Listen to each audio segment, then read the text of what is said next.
الله الرحمن الرحيم. In the name of God the Merciful, the Compassionate, Her Excellency Annalena Baerbock, President of the General Assembly, His Excellency Antonio Guterres, Secretary General of the United Nations, Your Excellencies, Highnesses, and Heads of Delegations, may the mercy and blessings of God be upon you. I speak to you today after almost 2 years in which our Palestinian people in the Gaza Strip have been facing a war of genocide, destruction, starvation, and displacement waged by the Israeli occupation forces, in which they killed and injured more than 220,000 Palestinians, the majority of whom are unarmed children, women, and the elderly. A war in which they displaced hundreds of thousands and prevented the entry of food and medical supplies and caused the starvation of 2 million Palestinians. They imposed a stifling siege on an entire people and destroyed more than 80% of homes, schools, hospitals, churches, mosques, facilities, and infrastructure. What Israel is carrying out is not merely an aggression. It is a war crime and a crime against humanity that is both documented and monitored, and it will be recorded in history books and the pages of international conscience as one of the most horrific chapters of humanitarian tragedy in the 20th and 21st centuries. In the West Bank, including East Jerusalem, the capital of the state of Palestine, the extremist Israeli government continues to implement its settlement policies through illegal settlement expansion and developing projects for annexing settlements. The latest was the construction plan for E1, which would divide the West Bank into 2 parts and would isolate occupied Jerusalem from its surroundings and would undermine the option of the two-state solution in a blatant violation of international law and relevant Security Council resolutions, specifically Resolution 2334. Furthermore, the Israeli Prime Minister announced a plan for what he calls Greater Israel, which we reject and completely deplore, and which involves expanding into sovereign Arab states. In addition to the brutal attack against the sisterly state of Qatar, which we condemn and see as an escalation that is grave and a blatant violation of international law, which requires a decisive intervention and deterring procedures and measures for such expansionary plans. With official support and through increasing facilities, the terrorism of settlers increases. They burn homes and fields, they uproot trees and attack villages and attack unarmed Palestinian civilians. In fact, they kill them in broad daylight under the protection of the Israeli occupation army.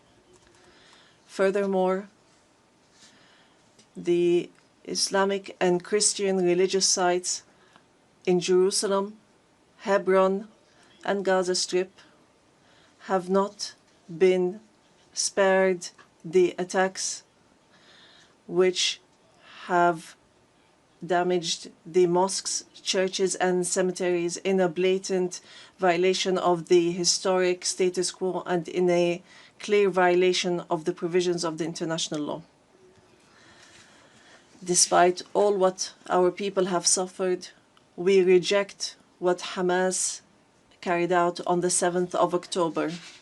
These actions that targeted Israeli civilians and took them hostages, because these actions do not represent the Palestinian people, nor do they represent their just struggle for freedom and independence. We have affirmed, and we will continue to affirm, that the Gaza Strip is an integral part of the State of Palestine, and that we are ready to bear full responsibility for governance and security there. Hamas will not have a role to play in governance. Hamas and other factions will have to hand over their weapons to the Palestinian National Authority as part of a process to build the institutions of a one state, one law, and one legal security forces. We reiterate that we do not want an armed state. Ladies and gentlemen, our wounds are deep and our calamity is great. 7 million Palestinians are still living the tragedies of the Nakba and displacement since 1948. Our people in the West Bank, including East Jerusalem, and in the Gaza Strip, are still living the tragedies of the Israeli aggression and occupation for decades. Years that our people have spent under occupation, killing, arrests, and settlement, and the theft of money, property, and lands. And this still continues without any deterrent or accountability. Years of oppression, deprivation, and the protection for the occupier, and enabling the occupier instead of protecting the people under the occupation, and more violations of the rights of our Palestinian people to self-determination, to freedom, dignity, independence, and sovereignty on the land of the occupied state, on the land of the State of Palestine occupied since 1967, including East Jerusalem. More than 1,000 resolutions at the United Nations, not one of them was implemented. There have been many efforts, many international initiatives, without reaching an end to this tragic situation that the Palestinian people are living under the yoke of occupation. In 1993, we signed the Oslo Accords, and we adhered to all its items, and we recognized the State of Israel. Israel, at the time, recognized the Palestine Liberation Organization as the sole legitimate representative of the Palestinian people. Based on that, we restructured our institutions, and we amended our national charter, and we rejected violence and terrorism, and we adopted a culture of peace. We made all our efforts to build the institutions of a modern Palestinian state that lives side by side in peace and security with Israel. But Israel did not adhere to the signed agreements and has worked systematically on undermining them. Ladies and gentlemen, just 3 days ago, we met at a high-level international conference in New York under the joint chairmanship of France and the Kingdom of Saudi Arabia, with wide-scale international presence and united positions that expressed a genuine international will to put an end to this historic conflict by recognizing the State of Palestine, ending the occupation, and returning hope to both the Palestinian and Israeli people. And here I would like to, on behalf of the Palestinian people, to express our gratitude and appreciation to all the states that recently recognized the State of Palestine and those that intend to recognize the State of Palestine soon. We urge all the states that have not done so yet to recognize the State of Palestine. We call on supporting Palestine obtaining full membership in the United Nations. It should be noted that we have already recognized Israel's right to exist in 1988 and in 1993, and we still recognize this right.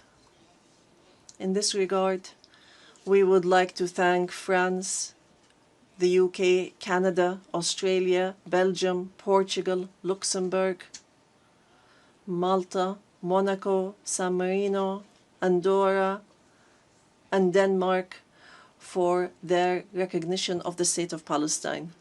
We would like to thank all 149 states which had previously recognized the State of Palestine. Our people will not forget this noble position. We would also like to commend the role of the chairmanship of this conference, the Kingdom of Saudi Arabia and France, and also the United Kingdom. We would also like to thank all the states that headed the various working groups and those which participated and continue to participate in the International Alliance for Peace. We would also like to thank the states that are supporting our efforts to stop the genocide and the occupation and achieve peace. We highly appreciate all the peoples and organizations around the world who protested in support of the rights of the Palestinian people to freedom and independence and to stop the war, destruction, and starvation. We reject confusing the solidarity with the Palestinian cause and the issue of anti-Semitism, which is something that we reject based on our values and principles. Within the framework of welcoming the outcomes of the International Conference for Peace, we reiterate today before the General Assembly the following points. First, the need for an immediate and permanent end to the war in Gaza. Second, the entry without conditions of humanitarian aid through United Nations organizations, including the UNRWA, and to stop using starvation as a weapon. And here we would like to thank the brotherly and friendly states and organizations that have been sending aids. Third, the release of all hostages and prisoners on both sides. Fourth, the complete withdrawal of the occupation from the Gaza Strip and the rejection of the plans for displacement and putting an end to settlement, the terrorism of settlers, and the theft of Palestinian lands and property under the headline of annexation, and stopping the aggression against the status quo in holy sites. These are all unilateral actions that undermine the two-state solution in Gaza, the West Bank, and Jerusalem.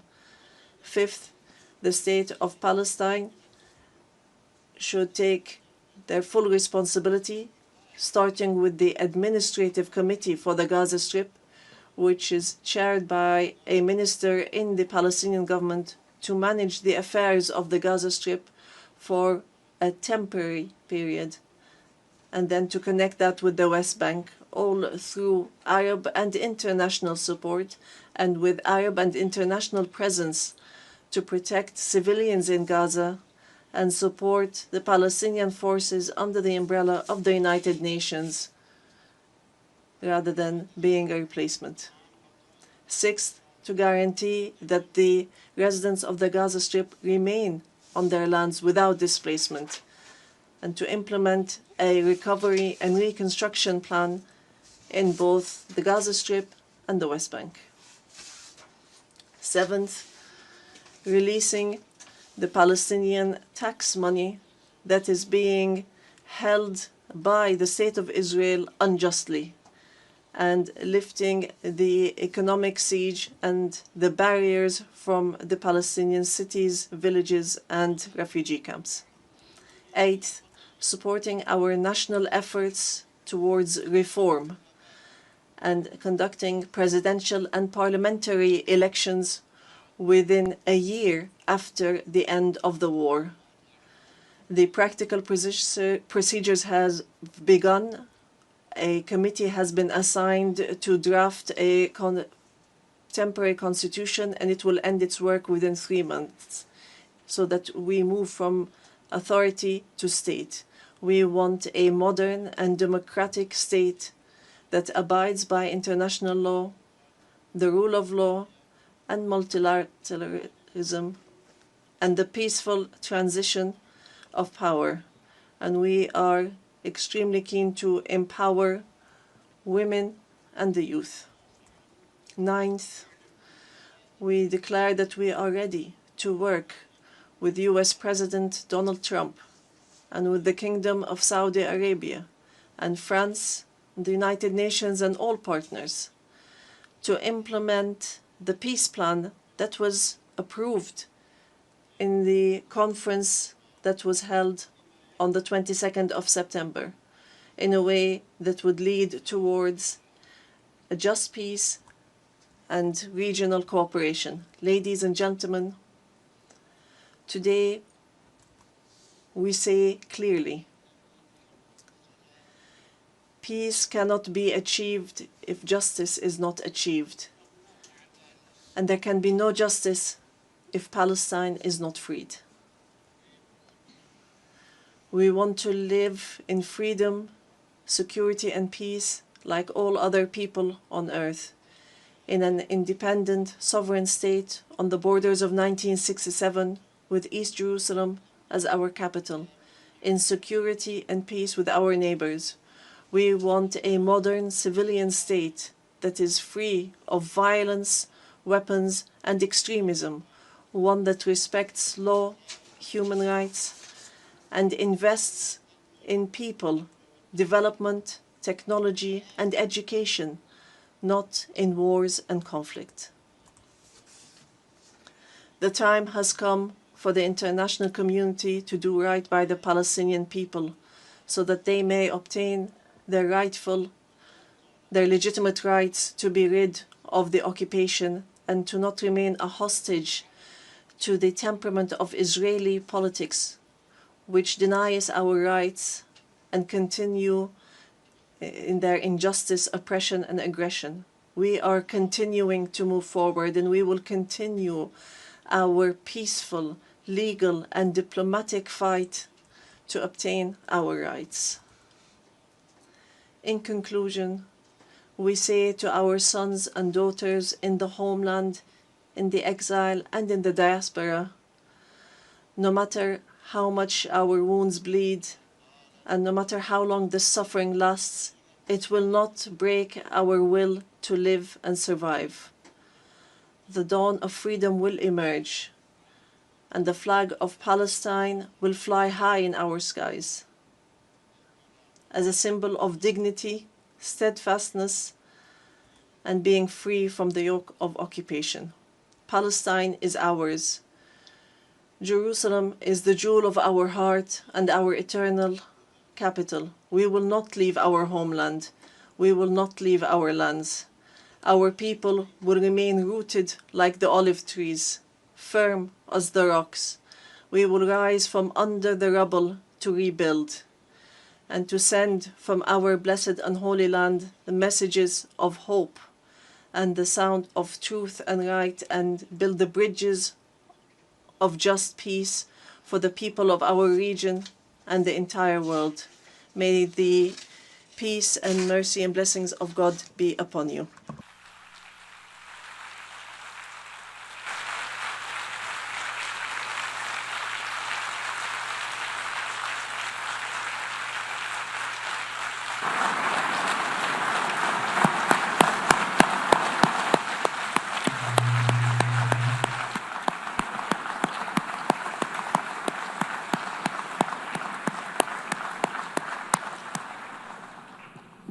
On behalf of the Assembly, I wish to thank His Excellency Mahmoud Abbas, President of the State of Palestine.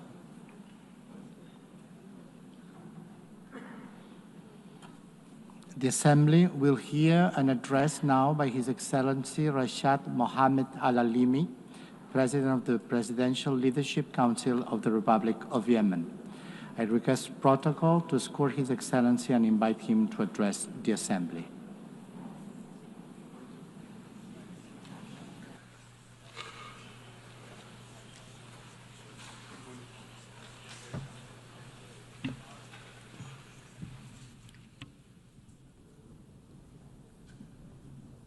In the name of God, most gracious, most merciful. My statement today will be entitled, For Yemen, for the World. Your Majesties, Your Excellencies, Your Highnesses, Madam President of the General Assembly of the United Nations, Mr. Secretary General, ladies and gentlemen, distinguished delegates. I would first like to offer Madam Annalena Baerbock and her friendly country, the Federal Republic of Germany, I'd like to offer them our sincere congratulations on her election as President of the United Nations General Assembly. I wish her success in leading this session, which we attach great importance to as under the slogan, Better Together for Peace, Development and Human Rights. I would also like to commend the efforts of the Secretary General of the United Nations, Mr. Antonio Guterres. We look forward to working with these two leaders of the United Nations to champion peace and human rights in Yemen and to offer protection to the relief staff that have been kidnapped by the terrorist Houthi militias that are backed by the Iranian regime.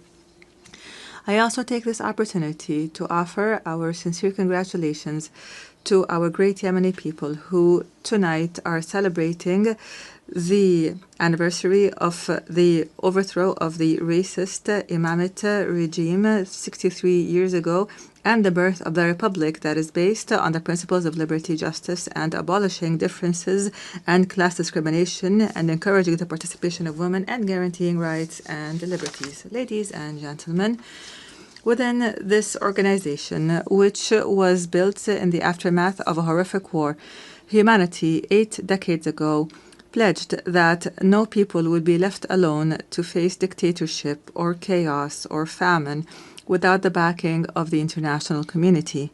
You pledged, and we pledged along, that this organization will safeguard human dignity and the rights of peoples to live in dignity, security, development, and peace. And today, after all these years have passed, we pose to you the same fateful question from the Yemeni people, whether these values and principles continue to exist or not, or else what would it mean for our country to be left hostage to the Iranian regime's expansionist schemes and its militias that use hunger as a weapon, religion as a tool, and maritime passages as a means of blackmail? What does it mean for this country with an ancient history to become one of the most dangerous hotspots of terrorism, cross-border terrorism in the world?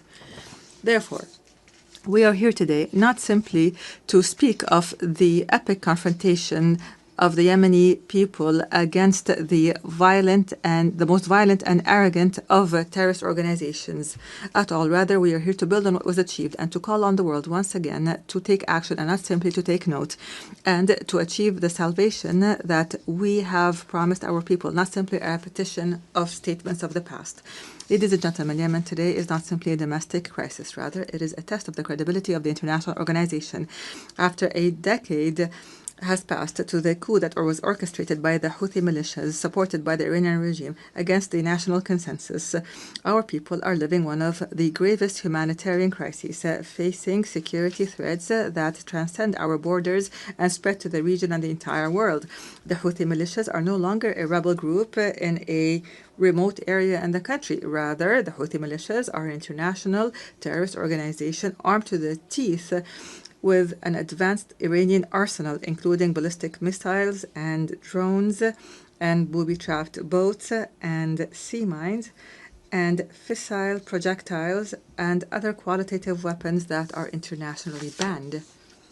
In addition, this outlaw group supports networks that smuggle drugs and utilize new technologies to disrupt communications and guidance systems in an attempt to transform Yemen into a laboratory to experiment with the weapons of its supporters. These are not simply tools of war. Rather, this is a scheme to redraw the map of Iranian influence in the region. And those who are lenient with this group today must imagine how tomorrow will be when the Red Sea and maritime passengers fall prey permanently to this terrorism. Therefore, ladies and gentlemen, the past years have proven that the policy of conflict management, by offering more incentives, has only brought more disaster and destruction. Moreover, the policy of containment has given the Houthi militias the time and the resources to further expand its arsenal. The United Nations was unable to protect its own staff who were kidnapped in Sana'a, unable to protect the oil installations and the commercial ships. It has become clear that the peace we seek cannot be asked for, but must be imposed by force. Ladies and gentlemen, it has become incumbent upon the world today to reconsider its position on the Yemeni situation. On the one side, there is a widespread national front that believes in international legitimacy and adopts the values of partnership and democracy and maintains local diversity and popular participation and works on building the institutions of a state. This is the front that I represent today, myself and my brothers, the members of the Presidential Council and the government, which is a member of the United Nations and represents all Yemenis, men and women alike. In return, we have an exclusionary, sectarian, fascist organization that does not believe in the principles of international legitimacy and which conducts cross-border terrorism and adopts an authoritarian theocracy that is opposed to human rights, which is embodied by the Houthis and their supporters. Unfortunately, the disregard by many of the essence of the Yemeni crisis has encouraged the Houthi militias to go further in threatening peace regionally and internationally and targeting energy sources and maritime passages and even kidnapping and abusing United Nations staff. Ladies and gentlemen, I have spoken to you from this podium in the past. And at the time, I asserted that the government of the Republic of Yemen is always ready to embrace a comprehensive peace, even if that includes making painful concessions, as long as they come in the interest of the Yemeni people. However, and after our efforts to maintain peace have failed, it has become necessary to move collectively and firmly to impose peace. Therefore, I call on you today to form an effective international coalition to restore security and stability to Yemen, a coalition that would rebuild the institutions of the state and would liberate the country from the clutches of the militias and all forms of terrorist groups. Ladies and gentlemen, the United Nations General Assembly, in its 80th session, seems to be in dire need to prove to its members that international law is not simply a myth, and that the rules-based international order is not simply a selective call. Yemen and Gaza, in this context, are the moral testing ground of this important organization. They are the place where we can definitely confirm that the might of right is still able to confront the right of might. And here, the Palestinian cause lies in the heart of this issue as a wound that continues to bleed and the central cause of the Arab people, which is now also witnessing an important transformation. So the overwhelming recognition of an independent state. And here we would like to express our sincere gratitude to our brothers and sisters in the Kingdom of Saudi Arabia for their efforts, along with their French partners, to achieve these unprecedented political gains. We'd also like to confirm here our full support for the Palestinian Authority and the two-state solution in accordance with international legitimacy resolutions and the Arab Peace Initiative. And we call upon the rest of the member states to recognize Palestine and to support the rights of its people and their dignity. And at the same time, we reiterate our rejection of the use by outlaw militias of this just cause that has, as a trading card, which has only brought Palestine more isolation and destruction. Your Majesties, Excellencies, and Highnesses, in the midst of this suffering of the Yemeni people that has lasted for 11 years, our brethren have not left us alone. Namely, the Kingdom of Saudi Arabia, the United Arab Emirates, who have not only worked to protect the Yemeni state from collapse, but for the entire region from falling into the clutches of the Iranian scheme. They have presented a practical model of strategic partnership based on development. The world must adopt this model and not simply watch it. At the end of last week, our brothers in the Kingdom of Saudi Arabia once again announced additional economic aid to the country's budget and basic services at a time when the Yemeni government is facing extreme financial bottlenecks. And we hope that the international community would join this effort so that we could keep millions of Yemenis alive. Mr. President, ladies and gentlemen, the title of my statement today was For Yemen, for the World. We are not calling upon you today to simply work for Yemen, but for the entire world. Yemen must not be left to fall prey for blackmail and terrorism, because this would mean opening the door to more victims, and this would deliver a blow to the credibility of this organization and its principles. What we ask from you are not new statements, but international action, firm international action to support the legitimate government as a trusted partner on the ground. The time has come to launch an international coalition that will liberate Yemen from terrorism and rebuild its national state, and would guarantee the security and the security of the region and the world from the dangers of cross-border terrorism. And this is what we call for, to regain sovereignty in our country and put an end to the chapter of militias once and for all. I thank you, and peace and God's blessings be upon you.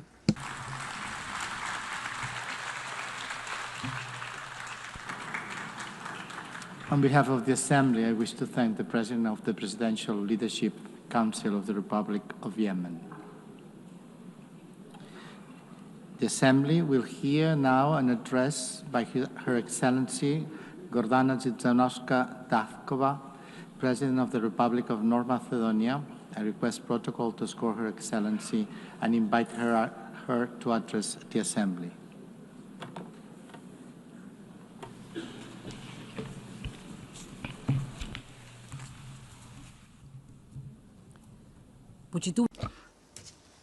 Honorable Member President of the United Nations General Assembly, Annalena Baerbock, Distinguished Secretary General of the United Nations, Mr. Guterres, esteemed Excellencies, ladies and gentlemen. Being the foundation of international law and multilateralism, the United Nations have prevented another world war and numerous conflicts and have alleviated the consequences of many humanitarian crises. They have helped many nations embark on the path to sovereign equality, lifted millions of extreme poverty, and educated entire generations. They have inspired a global movement for rights and freedoms, for social justice and equality. They have raised awareness of environmental protection and mobilized humanity in the fight against climate change. For these and many other achievements, the United Nations, its agencies and leaders, have won no less than 12 Nobel Peace Prizes. Nevertheless, the United Nations today face a geopolitical and geoeconomic earthquake that is shaking the foundations of the post-World War II order. Today's crisis stems from deep tectonic shifts, undermining the principles that shaped the world for the past 80 years. A new geopolitical era is emerging before our eyes. Instead of acting together on the urgent challenges such as peace and security, climate change and environmental destruction, artificial intelligence and growing inequalities, we seem to be heading towards a post-Hobbesian state of war of everyone against themselves. Instead of a single international order, parallel orders seem to be emerging, each with its own rules, values and interests, often directly against one another. Being paralyzed and isolated when most needed, I wonder if the United Nations is turning into the League of Nations. The signs are all around us. Instead of creating a sense of shared future, humanity is facing wars and loss of humanness. With international humanitarian law increasingly ignored, hunger is weaponized and humanitarian workers are targeted. Amid everyday violence, the world is oscillating between nihilistic pessimism and hedonistic escapism, between hopeless lamentation and heartless indifference, as in the first decades of the 20th century. The tremors of the international order have opened deep geopolitical fault lines. One of the most active is in Ukraine, where war has been raging for 3.5 years. Russia's aggression is a flagrant violation of the Charter of the United Nations and a direct threat to international peace and security. We also express our deep concern of the recent violations of the airspace of Poland, Romania and Estonia, every one of them a NATO member state. We supported the joint statement of September 12 and call for immediate de-escalation, full respect for international law, and use of preventive diplomacy to reduce tensions and preserve peace. Your Excellencies, the geopolitical fault line also runs through the Western Balkans region. The Macedonian accession process to the European Union has been continuously obstructed for 20 years, but not on the basis of objective Copenhagen criteria, but for subjective nationalistic reasons. The latest EU condition to start our negotiations is a new imposed amendment to the Constitution. The Constitution, lex superior and, in Rousseau's sense, a social contract between citizens, represents the most internal matter of any state. Our Constitution provides 4 initiators for amendments: the President of the Republic, the government, at least 30 members of parliament and 150,000 citizens. It is clear that neither our neighbors nor the European Union are authorized proposers of amendments. We emphasize that conditioning the start of negotiations to new constitutional amendments once again reopens issues of history, culture and language, questions we have been assured were settled by the Prespa agreement with Greece. We are constantly reminded that agreements must be respected. Pacta sunt servanda. I agree, we note that the Treaty of Friendship, Good Neighborliness and Cooperation with Bulgaria contains no provisions for constitutional amendments. Finally, through the constitutive acts, the EU defines itself as a unity of diversity and commits to respecting cultural and linguistic diversity, national and cultural identity, and dignity and integrity. How then is it possible that we are asked to discuss and negotiate with a neighbor about history, culture, and language? Time and again, we stress that we perceive ourselves as Europeans and deeply believe in the European project that brought peace and economic prosperity after the Second World War. The European ideal remains our greatest inspiration and strategic aspiration. As a country dedicated to good neighborly relations and regional cooperation, we do not seek disputes with our neighbors. What we desire is to be integrated in the Union, but without additional conditions and with national dignity preserved. We warn that after the war in Ukraine, the blocked European integration of the Western Balkans is not only a political, but also a security issue. With the political door closed for the Western Balkan countries and the door wide open for influences of third geopolitical centers of power, it is ironic that the Union calls for resilience towards them. Must we end up on the Security Council's agenda for the EU to unblock enlargement? If the European Union wants to be a geopolitical union, it must not leave the Western Balkans in a geopolitical vacuum. As the President of the European Commission has noted, the European Union must break the armor of consensus as soon as possible if it wants to complete the reunification of Europe and become a strong geopolitical factor again. Madam President, esteemed Excellencies, finally, I cannot but not address one of the most geopolitically volatile regions, the Middle East and Gaza. The Middle East has an ancient and rich tradition of interreligious and interethnic coexistence. History has shown that diversity, when respected, can be a source of cultural enrichment and long-term peace. But also history teaches that violence, regardless of its origin, deepens divisions, prolongs human suffering, and distances the parties from a just and comprehensive solution. We are convinced that sustainable peace in the Middle East can only be achieved through dialogue and diplomacy, in accord with international law. The inviolability of human life and dignity must be respected, even in times of war, in accord with international humanitarian law. In that spirit, we reaffirm our support for international efforts aimed at de-escalation, inclusive dialogue, and direct negotiations. Esteemed Excellencies, these geopolitical fault lines and tensions point unequivocally to the following. Without multilateral institutions and procedures, without international law and principles that would tame the strong and protect the weak, we will reenact the Thucydides Melian dialogue, with the strong doing what they can and the weak what they must. Consider how repeated violations of the United Nations Charter were tolerated, clearing the path for new ones. Remember the General Assembly resolutions left unenforced, the International Court of Justice's judgments disregarded and its opinions ignored, and the peace initiatives obstructed in the Security Council.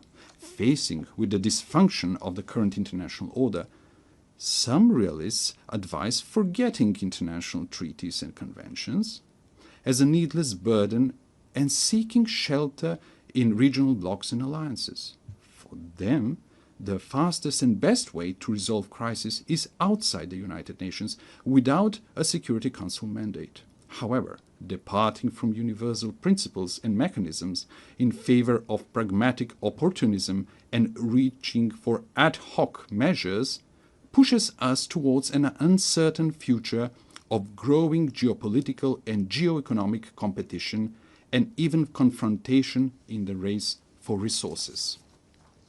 Is that the harsh world we mean to leave to our posterity? The alternative is to try to revitalize multilateralism and make its institutions more resilient to these systemic shocks.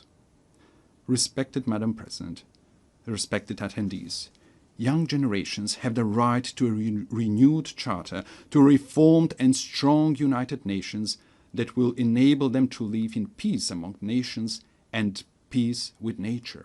These reforms must not be cosmetic, but profound, to enable greater inclusiveness, harmonization between values and mechanisms, optimization of national and global interests, and functional institutions. The UN reforms depend on whether they are seen as an opportunity to renew the rules-based international order or as a challenge to the privileges of some member states.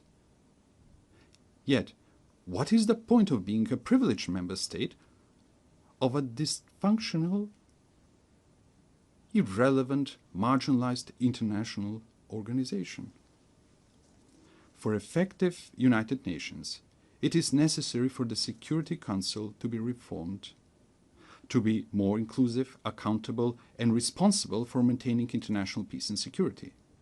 The General Assembly must evolve into a representative policy-making body rather than a debate club. The implementation of International Court of Justice judgments must become mandatory for all member states, ensuring the rule of international law. Reform is needed not only for old challenges, but also for new ones. Artificial intelligence brings enormous opportunities, but also incalculable risks for our civilization. It is not just a technological leap.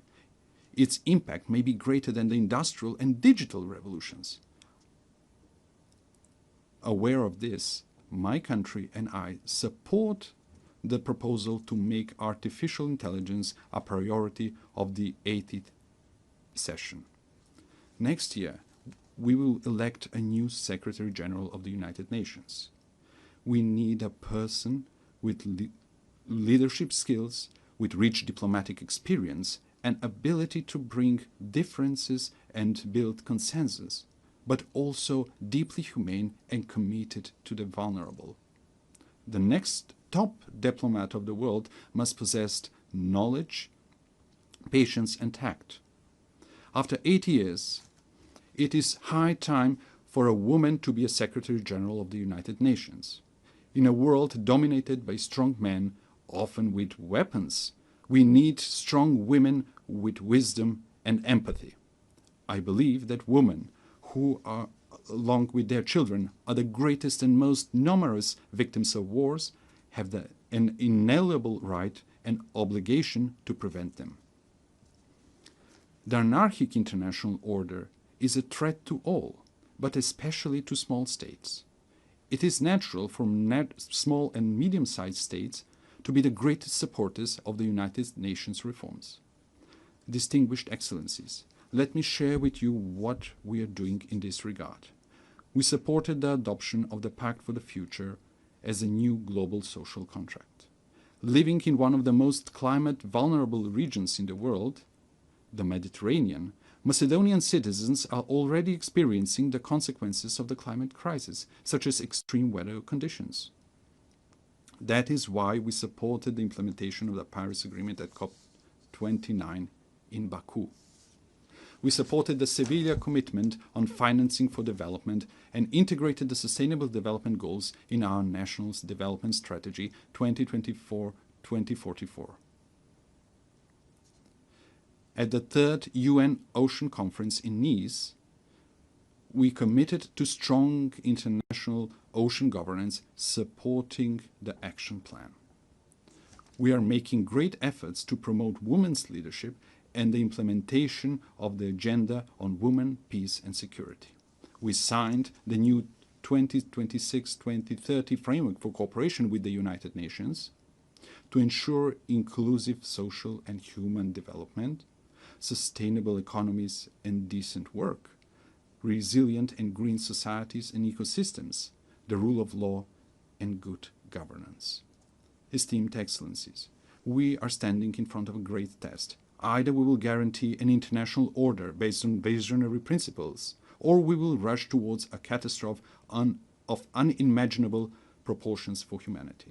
Former Secretary General Dag Hammarskjöld reminded us that the United Nations was not created in order to bring us to heaven, but in order to save us from hell. We should recognize the United Nations for what it is: an admittably imperfect but indispensable instrument of nations in working for peaceful evolution towards a more just and secure world order. Let's give them that chance. Thank you.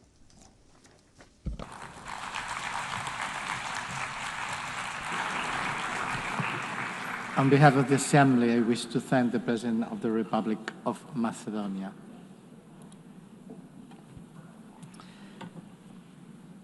L'Assemblée va entendre l'allocution de son... The Assembly will now hear the statement of His Excellency, Mr. Anthony van Laurent Saint-Cyr, President of the Presidential Transition Council of the Republic of Haiti. I request Protocol to accompany His Excellency. and I invite him to speak before the Assembly.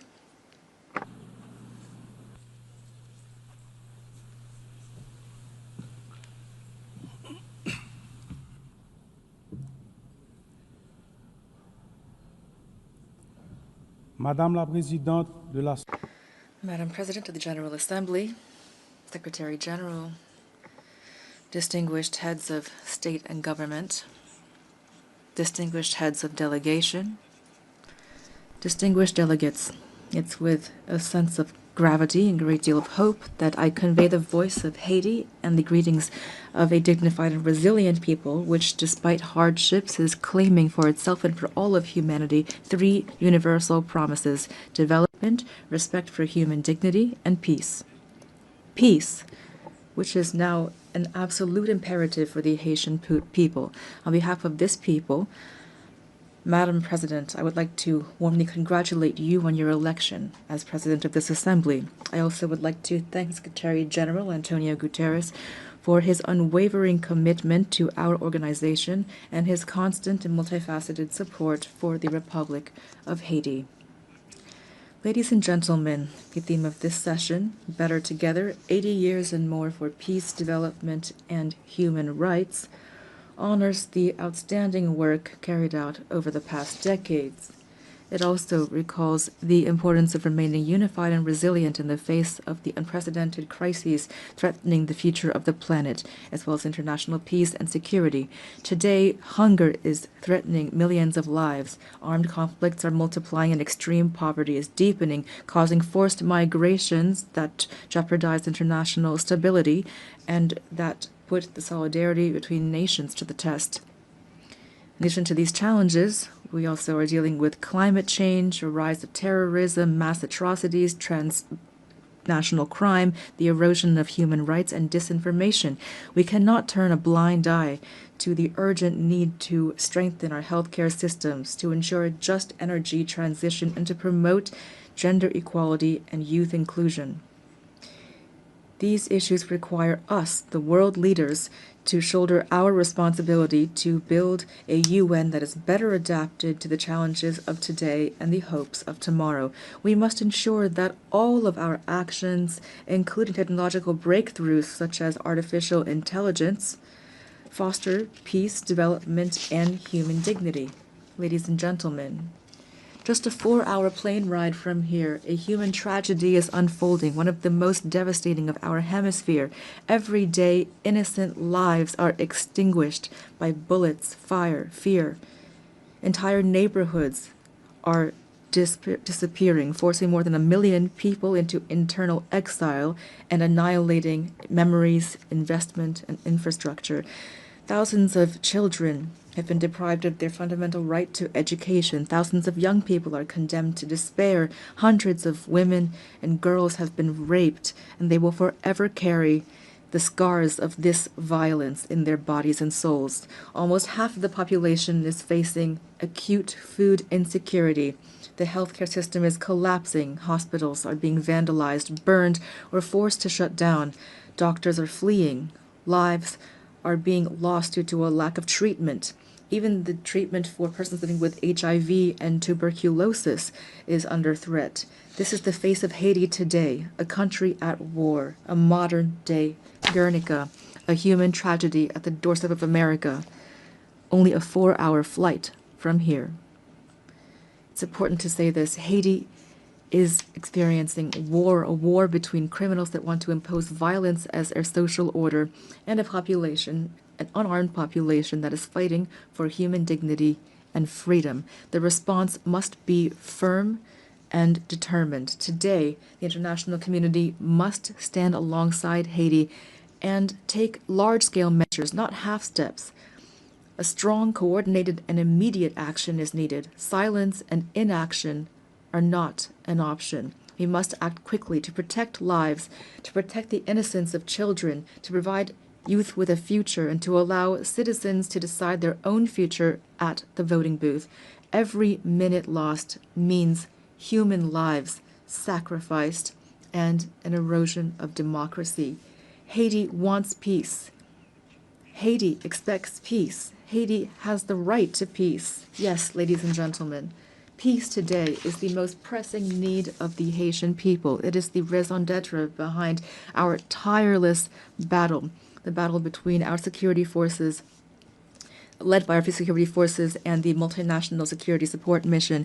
Many policemen and soldiers have fallen in the war against criminal groups. We pay tribute to these heroes, Haitian and Kenyan, who have laid down their lives for their commitment to restoring peace and security in Haiti. Today, out of the 2,500 troops initially required and promised, there are only 1,000 members of the multinational mission on the ground. Their courage, combined with our own efforts, have not been sufficient to contain the security crisis. And yet we have increased by 40% the budget for our security forces. We've recruited new members. We have strengthened our troops and acquired more material and equipment. We must face the reality. Haiti is at the epicenter of an unprecedented regional threat. Powerful and heavily armed criminal networks are trying to destabilize our country and take over the economies of our entire common space. The new front lines of this battle are in our country, in Haiti. If we lose this battle on our soil, it will be futile to try to contain it in the rest of the region. That is why we must show the same determination, the same resolve, and the same unity that we showed in the fight against terrorism. Haiti could never overcome this challenge single-handedly. Today, it is crucial to mobilize a strong force with a clear mandate and with adequate material, logistical, and financial resources. In this regard, the lessons of the MMS and recommendations of Haitian experts must be taken into account. We also need heightened international cooperation based on intelligence sharing and on rigorous border control to curb the flow of arms, ammunition, drugs, and financing toward these gangs. Peace cannot be restored unless our regional partners take concrete measures to ensure their territories do not serve as a starting point or a transit hub for this kind of trafficking. Approaches that failed yesterday will not save Haiti today. It is critical to listen to the voice of the Haitian people, to try new solutions that are stronger and more adapted to the realities on the ground. In this regard, we fully support the efforts made to transform the multinational security support mission. We also call for solidarity from the entire international community, especially for the commitment of members of the Security Council for a vote in favor of the resolution establishing a gang suppression force. That is why I would like to express on behalf of the Haitian people my profound gratitude to the United States and to Panama for this initiative, the implementation of which will mark a turning point in our fight against insecurity, which is suffocating our nation.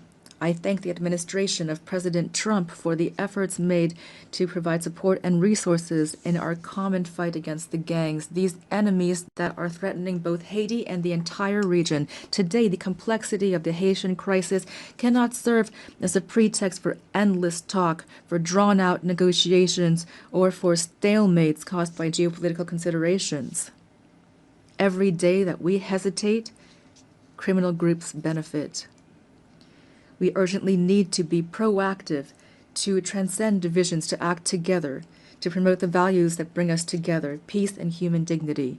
Haiti would welcome the holding of a high-level meeting to overcome obstacles and to make tangible progress. In this regard, we welcome the countries of the region and thank them for their constant support, especially through declarations in various regional organizations, including the Organization of American States and CARICOM. We appreciate their support and advocacy with partners from the Security Council for a real solution to the security crisis in Haiti. We also pay tribute to all of those states which during previous crises stood by our side and express the hope to be able to count once again on their commitment. Together, we can and we must resolve this crisis, which has lasted for too long already. 12 million women, men, and children are expecting this of us. Ladies and gentlemen, the Presidential Transition Council was born of a political consensus that stemmed from intense negotiations between the nation's political parties. This council, establishment which was supported by various international partners and facilitated by leaders of CARICOM, has a clear agenda which centers on holding free and credible elections. I repeat, free and credible elections. Despite the many challenges caused by the security crisis, the electoral process, for which the PTC and the government have shown real political will, has made real headway. The Electoral Council, Provisional Electoral Council, has already identified more than 85% of the voting centers, mobilized more than 70% of the elections personnel, and national financing to the tune of $65 million is guaranteed. The Presidential Transition Council is working closely with the MMS, the OAS, CARICOM, and BNU to ensure free, transparent, and inclusive elections reflecting the sovereign will of the Haitian people and guaranteeing the full and effective participation of young people, women, people with disabilities, and marginalized groups. To ensure productive political cooperation, constant efforts are being made and will continue to expand dialogue with the various political parties to strengthen consensus and to prevent a power vacuum which would be fatal for democracy and stability. The Haitian people must be able to choose its own leaders. The state wants credible elections. Our greatest challenge remains restoring security. The urgent and solemn call that we have once again issued to resolve the security crisis in Haiti must not be left to languish on paper nor be lost amid rhetoric and unkept promises. In Haiti, peace can no longer wait. Ladies and gentlemen, the transitional period does not allow us to launch all of the major structural reforms the country needs, but the humanitarian crisis we are currently experiencing must be overcome. To this day, the Haitian state has provided 72% of emergency assistance for IDPs and is assisting families to relocate. We are profoundly grateful to our international partners that have assisted us in the humanitarian response, and we are keenly interested in the promising initiatives put forward by those which, like the Association of Caribbean States, have chosen to join our effort. But our strategy is not limited to immediate assistance. We must move from assistance to investment. To this end, the government is determined to develop two major economic hubs, the Great North and the Great South, based on strategic sectors such as agro-industry, textiles, renewable energy, tourism, and services. Haiti will continue to count on its key partners to weather this difficult period and to relaunch its economy. We call for their support through the establishment of concrete mechanisms such as the renewal of the Hope Help Law, or launching urban renovation projects which will allow us to create jobs, to put an end to the humanitarian impasse, and to reduce migration pressure on Haitians in the region. Ladies and gentlemen, 2025 marks the bicentennial of the order forcing Haiti to pay a ransom for recognizing its own independence. We call for reparations, not out of bitterness or vengefulness, but out of a desire for justice and truth. We delivered with satisfaction the statement by the French presidency recognizing the need to open spaces for dialogue and historic truth, as well as the resolution of June 5, 2025 of the French National Assembly recognizing the injustice of this ransom. Haiti has established a National Reparations and Restitution Committee. We call for this progress to be accompanied by concrete action. France, which is the cradle of human rights, today has the opportunity to write a new chapter in its history with Haiti by honoring the ideals of freedom, equality, and fraternity that unite us. Ladies and gentlemen, I must underscore the invaluable support provided by the Haitian diaspora throughout the world, who are often living in hardship. Whether in America, in Europe, in Africa, or elsewhere, the millions of Haitians living abroad contribute to the development of Haiti. We are undergoing a multidimensional crisis, and we call for patience and understanding from our partners and friends so that our nationals are always treated with respect and dignity. Behind every migrant there is a face, a family, a history, and a contribution to be made to their new country of residence. Haiti reaffirms its commitment to dialogue and to bilateral cooperation in the spirit of neighborliness and mutual respect to identify balanced and long-term solutions to Haiti's problems. The safe and orderly circulation of goods and of people, especially through air transport, is crucial for a shared future and common prosperity. Ladies and gentlemen, the Haiti of tomorrow deserves peace and prosperity, a future based on an independent judiciary, universal education, affordable health care for all, and an economy that provides every citizen with the same chance at success. This future also requires bold reforms, independent justice, and an end to impunity. On April 16, 2025, we enacted a decree establishing two specialized judiciary bodies, one to litigate crimes and complex financial infractions, and another to prosecute mass atrocities and sexual violence. We're making progress toward making these bodies operational. We are prepared to continue down this path. This is not the time for Haiti fatigue. The international community does not have the right to turn away from Haiti's situation. In light of this crisis, silence would not be neutrality, it would be complicity. Ladies and gentlemen, allow me to pay tribute to the Haitian people. Representing them here is the greatest honor of my life.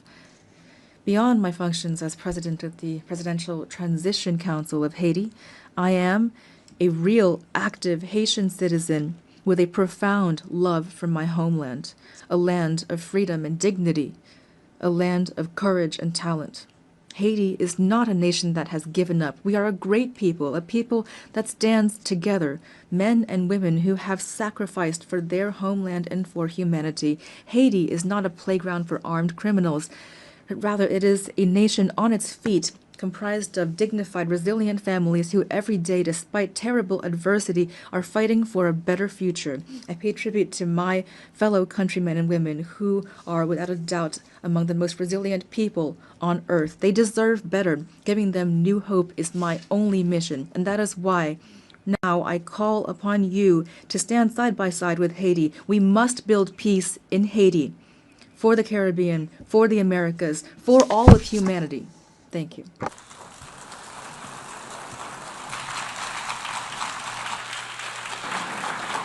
Au nom de l'Assemblée générale, je On behalf of the General Assembly, I wish to thank the President of the Presidential Council of the Transition of the Republic of Haiti. an address by His Excellency Mikhail Kabalashvili, President of Georgia. I request protocol to score His Excellency and invite him to address the Assembly. You can see it here. Yeah.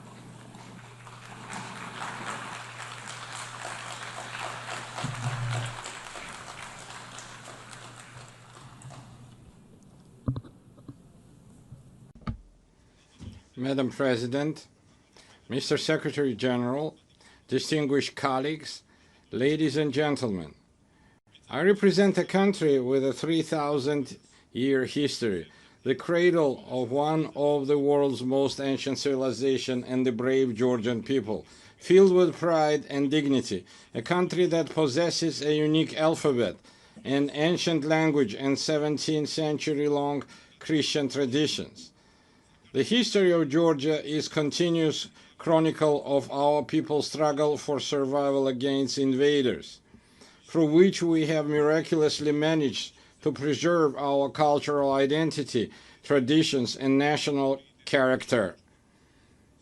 Despite centuries of continuous warfare with invaders, the cultural environment in Georgia has always been distinguished by exceptional humanism, tolerance, and compassion for others. Tolerance, openness to others, harmonious coexistence, and diversity form the cornerstone of our ancient culture, which is brilliantly reflected in Georgian polyphony, in our national traditions, and in the world-renowned Georgian epic Shota Rustaveli's The Knight in the Panther's Skin. Georgia is a place where, throughout history, no human has ever been oppressed or persecuted on ethnic or religious grounds. Quite the opposite. We have always been known for our profound sense of justice. I represent the Georgian people, who know both the cost of war and the value of freedom and peace, a people who cherish their rich history and traditions, while at the same time facing with resolve the challenges that lie before our country. Amid a rapidly changing geopolitical landscape and unprecedented global challenges, such as ongoing conflicts, climate change, ideological polarization, cultural alienation, and war-driven humanitarian crisis, Georgia stands firmly as a guardian of dialogue, peace, stability, and sustainable development. Despite the many challenges surrounding us, we have managed to ensure the security of our people. The fundamental philosophy of the Georgian government remains to preserve peace, and no matter the cost, to spare our people from war. For the fourth year now, a horrific, bloody war has been raging in Ukraine, bringing catastrophic consequences and immense human suffering. Drawing on the bitter experience of the 2008 war, whose wounds have not yet healed for the Georgian people, we understand better than many the pain that Ukrainian nation endures today. Now as before, Georgia expresses its firm and unwavering support for Ukrainian people. As we deeply understand the importance of peace, Georgia contributes to the transformation of the South Caucasus and strives to turn it from a zone of conflicts into a space of dialogue among civilizations and economic prosperity. We welcome President Donald Trump's peace initiative between Armenia and Azerbaijan, as well as his efforts to bring the bloody war between Russia and Ukraine to an end soon. Georgia has always supported and actively strived to establish sustainable and long-term peace in the South Caucasus, as well as to deepen trust and cooperation amongst its neighbors. For centuries, our country has been a crossroads of civilization and a space for dialogue among diverse cultures. Today, Georgia is reclaiming its historical role. Close relations with the countries of the South Caucasus and Central Asia, existing agreements with the European Union, and the Georgia's key position in the Middle Corridor all give our country a special significance, both within the region and across the Eurasian continent. Georgia is the shortest connecting route and natural bridge between Europe and Asia, the West and the East. Thanks to our geographical location and pragmatic foreign policy, Georgia is emerging as a multidimensional and multifunctional regional hub, both in terms of trade and energy transit. Georgia makes a significant contribution to the development of the Middle Corridor strategic route and does everything to ensure that the corridor becomes the fastest, most reliable, and most stable connecting route between East and West. We are actively working with international investors, developing infrastructure and facilitating the creation of new energy transit routes, all of which ultimately enhance the connectivity between Asian and European markets. Within the framework of the Middle Corridor and its development, Georgia has launched strategically significant projects aimed at increasing the volume and intensity of rail, sea, and air transportation. Among them, the railway modernization project has already been completed, while work is actively underway on the deep sea port in Anaklia, the new international airport in Tbilisi, and the Black Sea submarine cable projects. These projects, on one hand, provide landlocked countries in Central Asia and the South Caucasus with maritime connectivity to the rest of the world. On the other hand, the projects are implementing help diversity energy routes. We are implementing help diversity energy routes, thereby significantly enhancing the energy security of Europe and South Caucasus. To promote the development of the Middle Corridor and enhance connectivity between the two largest markets, Asia and Europe, Georgia has been hosting the Tbilisi Silk Road Forum for 8 years. It is an international platform for dialogue and new opportunities attended up to 2,000 delegates from 60 countries. Our goal is to develop constructive relations based on mutual respect and shared benefits with major economies such as the United States, China, European Union, and others. We are open to any dialogue and cooperation, but at the same time, we demand respect and fair and dignified approach. What the Georgian people will never accept is being spoken to in the language of ultimatums, blackmail, or intimidation. Georgia is a faithful adherent to the fundamental principles of values of the United Nations and a dignified, responsible member of the international community, as evidenced by the considerable efforts by the current government of Georgia to improve the protection of human rights. It is precisely thanks to the pragmatic and rational policies of the government of Georgia that we have maintained peace and economic growth, significantly improving the quality of life of our citizens. Despite numerous challenges in recent years, Georgia has demonstrated remarkable resilience to external shocks. The positive trajectory of Georgia's development is reflected in and confirmed by the international rankings and indicators of the world's most reputable organizations. Despite 20% of Georgia's territory remaining under occupation, we continue to pursue development and progress with great energy and determination. We are entrusted with the mission that our children may live in a stronger, dignified Georgia and peaceful world. And now I want to address our Abkhaz and Ossetian brothers and sisters on the other side of the occupation line. For centuries, we have written Georgia's history together, a history filled with the heroism of our ancestors through our shared struggle for survival of our nation and the love for our motherland. We have never been a large empire imposing its rules on the others. We have always been a country proud of its diversity. Georgia is a place where civilizations have met, blended and balanced each other for centuries. Our culture is the very product of this complex and enduring synthesis. My Abkhaz and Ossetian brothers and sisters, our cultural code has not changed. For us, diversity is not a problem. It remains an essential formula for our existence, which is why we always meet our compatriots from the other side of the occupation line with open hearts and outstretched hands. It's our duty, through joint efforts, to overcome artificially created obstacles, rebuild broken bridges, and leave past grievances to history as a people of exceptional patience and resilience. I believe that one day we will, together with our children, we will live with our children in a united, happy, and developed Georgia, where nothing will stand in the way of our harmonious coexistence. Herewith, I would like to express my gratitude to the international community for its unwavering support of Georgia's sovereignty and territorial integrity. Georgia, like the entire world, is going through a pivotal moment in modern history. We live in a transitional era where the future of the international order remains uncertain. The United Nations must ensure our planet's transition to a peaceful, stable, and fair, multipolar international order.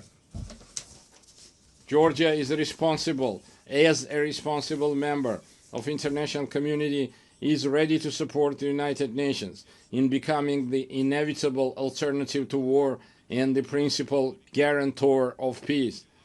I would like to reiterate that we are prepared and open, taking into account our national interests, to engage in dialogue with all parties on issues of global and regional significance. The current reality requires us to face difficult issues and initiate an open, pragmatic, and result-oriented dialogue. I believe that only in this way we can overcome common global challenges and unlock new opportunities for the benefit of our countries, peoples, and future generations.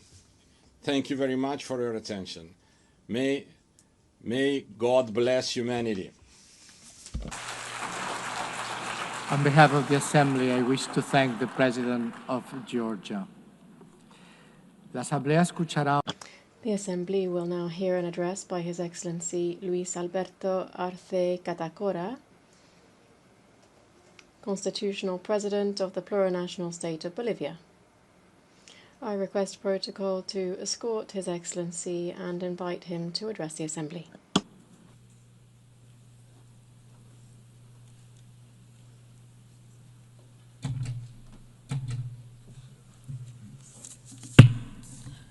Muy buenos días.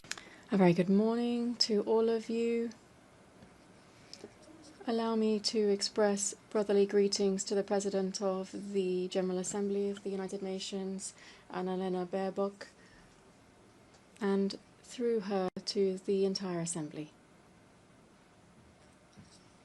The 80th session isn't just any other date. It is a space for a historic time which invites us to stop and to look back, to remember why this organization was born and why it has seen the results that humanity was waiting for after the 2 world wars, in which the fight for wealth and areas of influence left in its wake millions of dead, displaced and wounded. We are living with a wound that we're trying to overlook. Over 8 decades, in the concert of nations, we have seen the development of narratives that, using the skill of the great powers with long-standing experience in the international community, have camouflaged deep wounds and the devastating memories of humanity. They've done so using smart normative texts that pretend to be the duty of the United Nations through audiovisuals and others that are not very effective in facing flagrant problems such as neocolonialism in all of its expressions, territorial occupation, economic, political and cultural interference, racism, discrimination, the arms race and violence which is implicit in all of this, without taking into account other aspects such as hunger, climate change, the food crisis and the increasingly frequent economic crises. The effects of these realities are clear to all. Confrontations and discourse that promotes hatred and division between kindred states, inequality, exclusion, poverty and inequality and injustice, still produced within institutions that were created to protect the rights of the weakest. And we're not even talking about economic, social and the cultural rights of people, and even more if you look at the rights of indigenous peoples. A sincere assessment leads us to confirm that in 80 years we have not met the expected results. Consequently, we are not in a good position. The world remains divided and confronted against itself more than 80 years ago. Today in the world there is greater inequality in the distribution of wealth than there was 80 years ago. The poverty figures, inequality and injustice, rather than being curbed, is on the increase. The risk that any remaining peace should disappear and the Third World War would overtake the entire planet is very close if we don't react in time. The danger here is that the unstoppable force of capitalism with the misuse of artificial intelligence would increase the climate change, would liquidate the planet and would convert the immense majority of the population into unnecessary beings is also something that we can't completely rule out. We're not in a good place.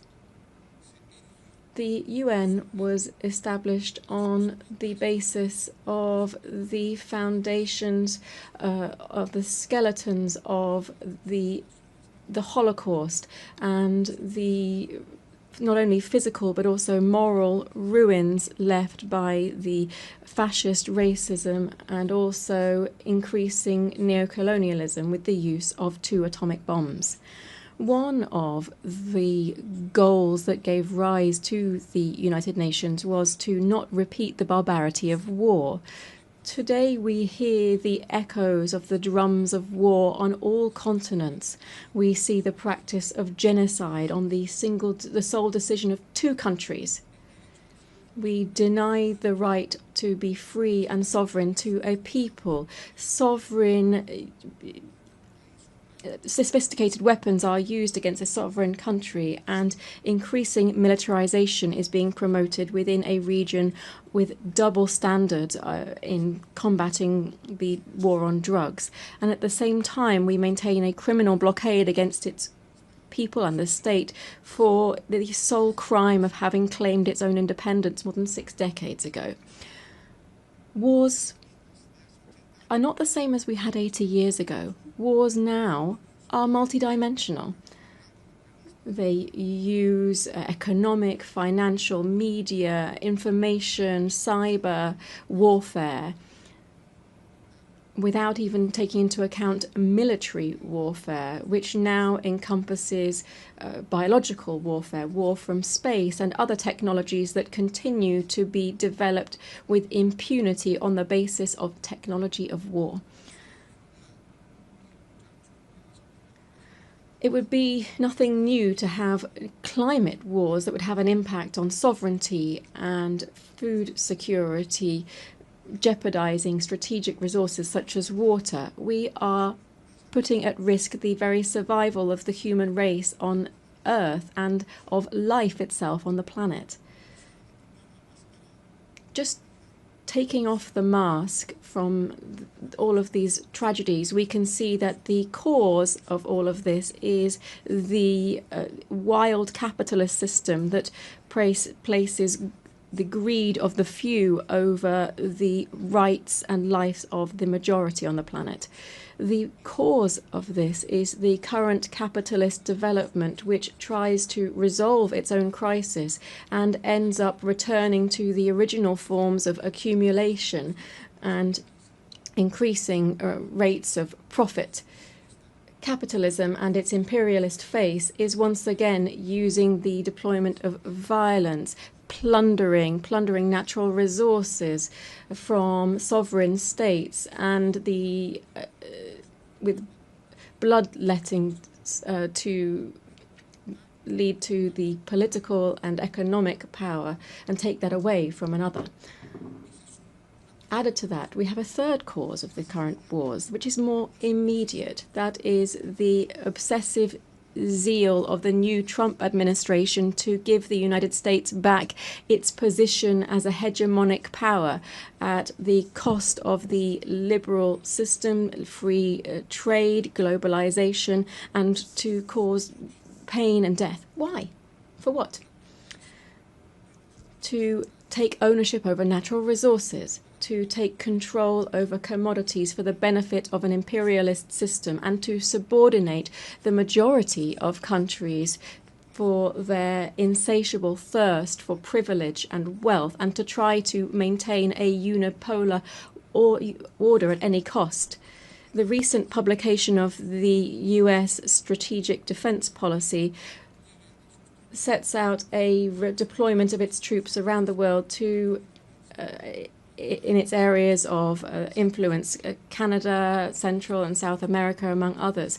The recent history with our neighbours has made us realise this is nothing else but a new way of implementing Monroeism, which was a doctrine which said that America is for the North Americans, generating conditions for a new era of neocolonialism. Madam President, distinguished heads of state and government, from the indigenous in Latin America and the Caribbean, we can say that we are a zone of peace, and we did so at the second summit of CELAC in Havana in 2014. The nations in our region are complying with this mandate that we set ourselves, still bearing in mind our political and ideological differences on various topics and with regard to border and territorial occupation-based disputes that remain ongoing. We can say when we invert the equation of the Pentagon, that it is peace rather than war that guides our international relations. In hearing this declaration statement in 2022 in this same place, I came to appeal to the United Nations for a General Assembly to declare to the world that it would be an entire territory of peace. And 11 years have passed since that historic declaration of CELAC, and 3 years since I made that statement in this assembly. Not only have we not declared the world as a zone of peace, rather we are facing the harsh reality of seeing how death is becoming increasingly normalized in international relations. We also feel the threat of fascism in all of its variants to try to exploit and dominate peoples at the current time. The threat of death has made is covering Latin America and the Caribbean. We are seeing a bellicose potential, which would even go so far as to use missiles, submarines, helicopters, using the pretext that this maritime space is being used against the national security of the United States, through the illegal introduction of cocaine through illegal gangs belonging to drug cartels. Beyond violations of international law, this provocative action of imperialism has two intentions. First, to intervene into our kindred Bolivarian Republic of Venezuela, that since 1999 has been raising high the flags of the freedom of its people and the sovereignty of its state, and which possesses considerable natural resources, particularly in oil, which the North wishes to appropriate and claim. Secondly, to try to reconquer the Latin America and the Caribbean on the basis of it undermining liberal democracy, to impose militarization and to use other colonialist practices that we should call out. Imperialism is said to be used to combat drugs trafficking. This is a fallacy, because if this were true, it would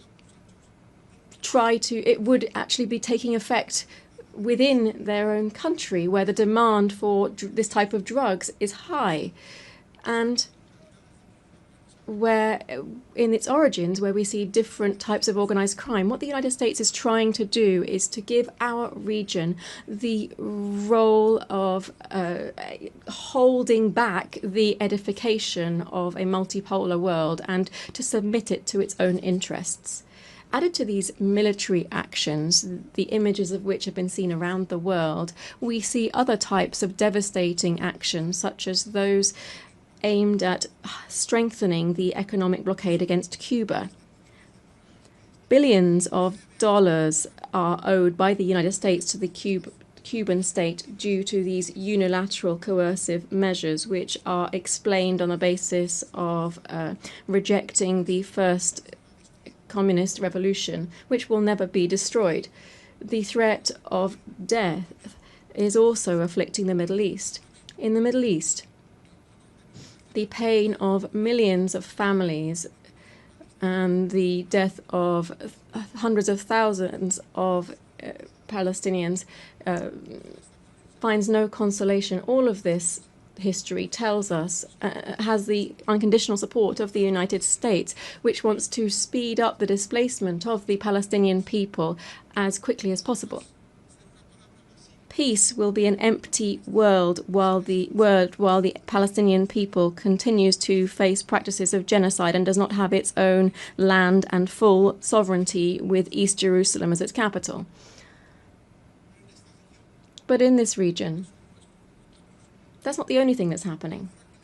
The fragile political and geopolitical stability is threatened by preventive attacks against the Islamic Republic of Iran and against the small nation of Yemen, very similarly to what is happening, what was done by ex-President George Bush. The threat of death is also clear in Eurasia.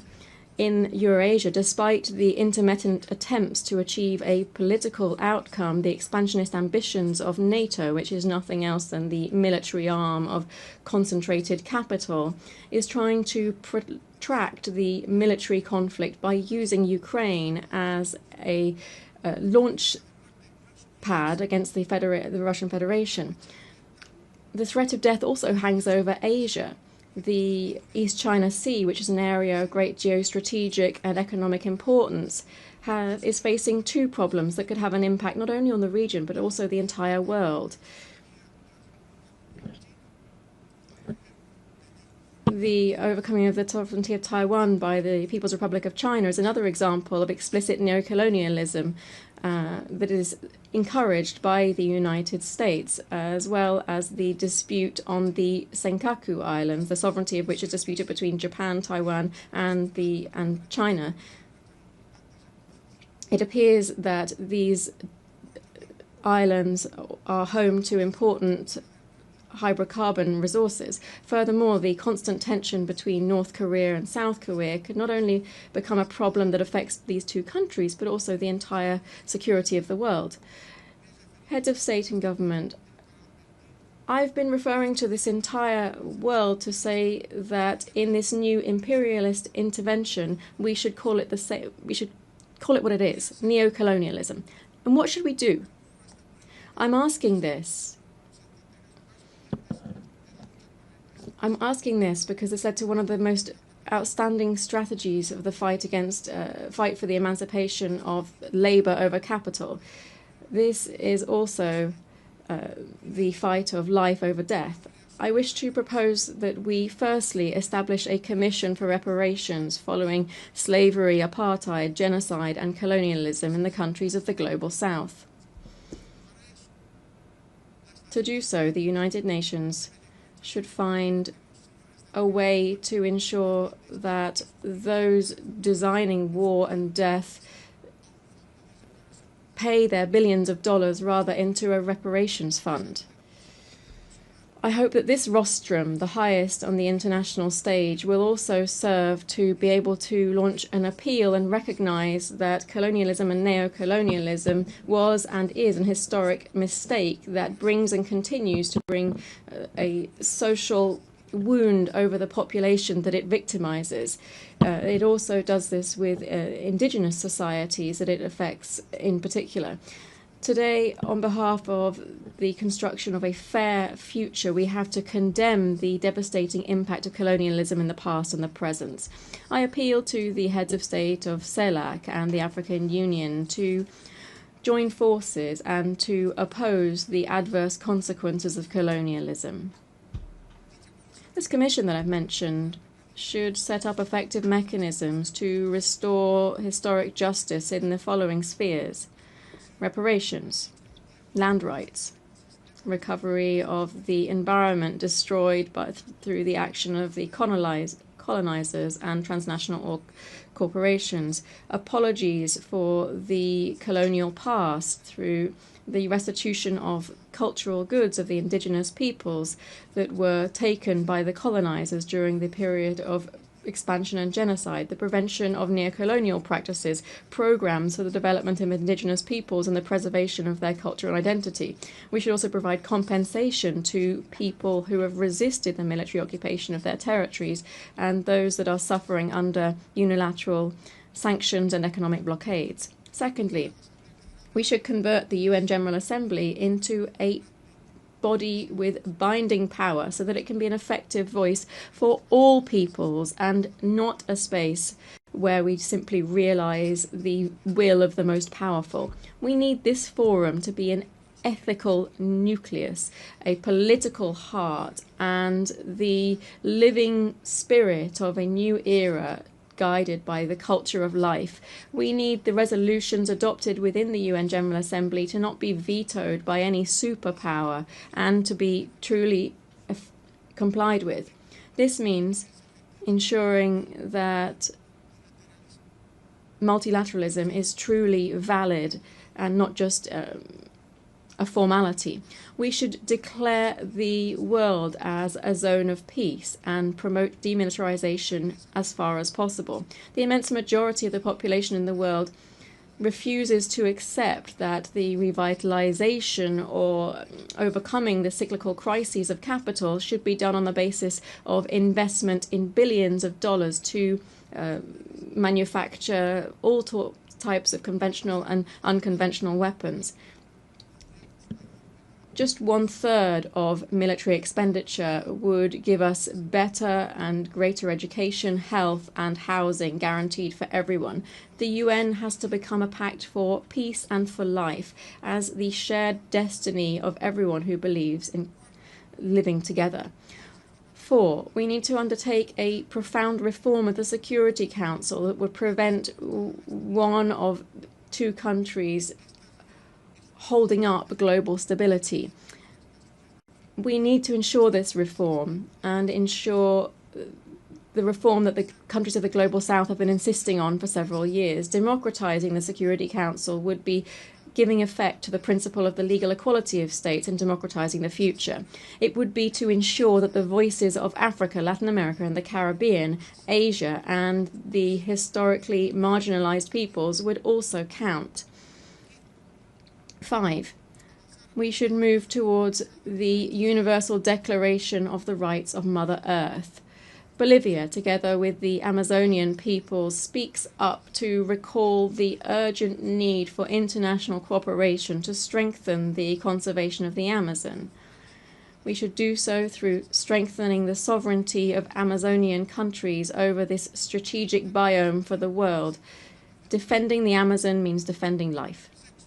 6, we must reject all forms of commercial war and work to reduce economic and social divides between the countries of central capitalism and the countries on the periphery. Trade wars not only affect companies, but also the immense world of work. It also lessens to alarming levels the possibility for lower classes to access acceptable food.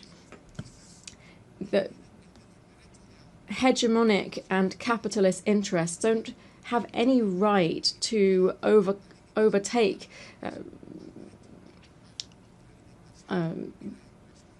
rights of trade and reduce the right to employment, food, and education for the working classes.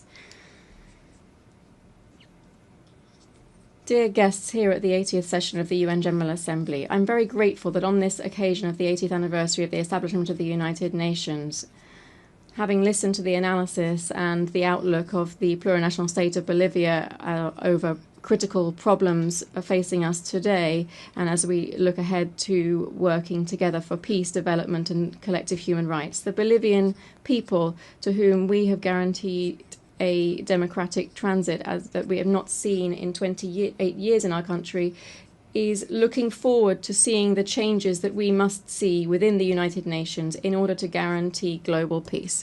Thank you very much. Gracias. On behalf of the Assembly, I wish to thank the Constitutional President of the plurinational state of Bolivia. The Assembly will hear an address by His Excellency Brice Clotaire Oligui Nguema, President of the Gabonese Republic, Head of State and Head of Government. I request protocol to escort His Excellency and invite him to address the Assembly.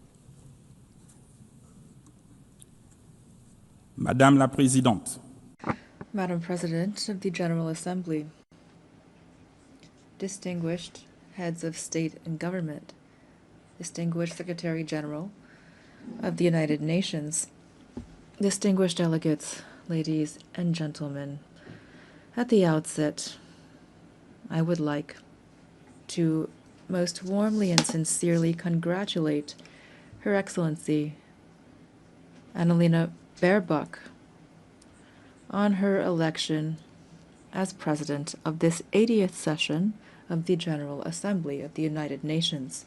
Madam President, your experience, I am sure, will allow you to effectively carry out the missions of your august post. Rest assured of the full cooperation of my country. To His Excellency Philemon Yang, your predecessor, I pay tribute to the outstanding work carried out during his term. And lastly, I would like to once again commend His Excellency Antonio Guterres, Secretary General of our organization, for all of the efforts that he has constantly made since he took up his office. Gabon, my country, is keenly interested in the UN 80 initiative, which aims at ensuring operational efficiency in the face of global challenges, as well as to optimize mandates within the UN system. Madam President, 1 year ago, before this prestigious assembly, as the President of the Transition of the Republic of Gabon, I presented the political process begun in my country after the liberation coup which took place on August 30th, 2023. After the presidential election of April 12th, 2025, for which the process and outcomes were unanimously endorsed by the international community, this transition culminated with my inauguration on May 3rd, 2025, as the first elected president of the Gabonese Republic, thus establishing the foundations of democratic order. As you know, Gabon has undergone a peaceful and exemplary transition that included all of the political parties in our nation. This smooth transition led to an inclusive national dialogue and a constitutional referendum in accordance with the agreed-upon timelines, and it will continue through the holding of legislative, local, and senatorial elections that are free and transparent. To this end, the first and second round of combined legislative and local elections will take place on September 27th and October 11th, 2025. With regard to the election of senators, this will take place on November 8th, and the second round is scheduled for November 29th, 2025, with a view toward a definitive restoration of constitutional order by January 2026. We believe that this peaceful and historic process can serve as a lesson and a model in many other spheres. The people of Gabon have drawn this success from its history, its culture of peace, and its shared vision of the future. Here I would like to express, on behalf of the Gabonese people and on my own behalf, our sincere gratitude to the United Nations for its multifaceted assistance. I know that I can count on the support of the UN as we implement our National Growth and Development Plan. This plan focuses on bolstering our energy capacity, on strengthening infrastructure, developing digital sector, and on enhancing youth employment. Ladies and gentlemen, Gabon is standing before you again with a clear message. Our country has changed. After decades of tensions and political and economic missteps, the Gabonese people has chosen the path of reconciliation and renewal, thus becoming the symbol of and testament to the transformation of hardship into hope, of dependency into dignity, of division into unity, and all without bloodshed. Today, Gabon is no longer a country in limbo. It has returned to stand alongside other states, upright, dignified, and ready to take up its rightful place in the community of nations. The new Gabon, the exemplary Gabon that my compatriots are calling for, also means that the state in Gabon must serve its people from now on. But our national rebirth would be futile without a change in the international order. It is no longer acceptable for African nations to remain relegated to the role of providers of raw materials for which others set the price and from which others profit.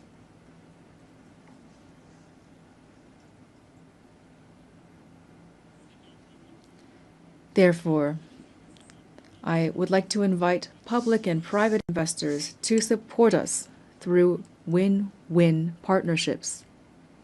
We have decided to process our resources on our territory, to create jobs at home, to develop African industries, and to interact with the world on the basis of equity, integrity, and mutual respect as we strive toward happiness. In its path toward development, Gabon, a country of peace and opportunity, will continue to welcome all those who commit to upholding our laws, our Republican values, and to contributing positively to our national rise. Distinguished delegates, ladies and gentlemen, this 80th session of the General Assembly has the theme, Better Together, 80 Years and More for Peace, Development, and Human Rights.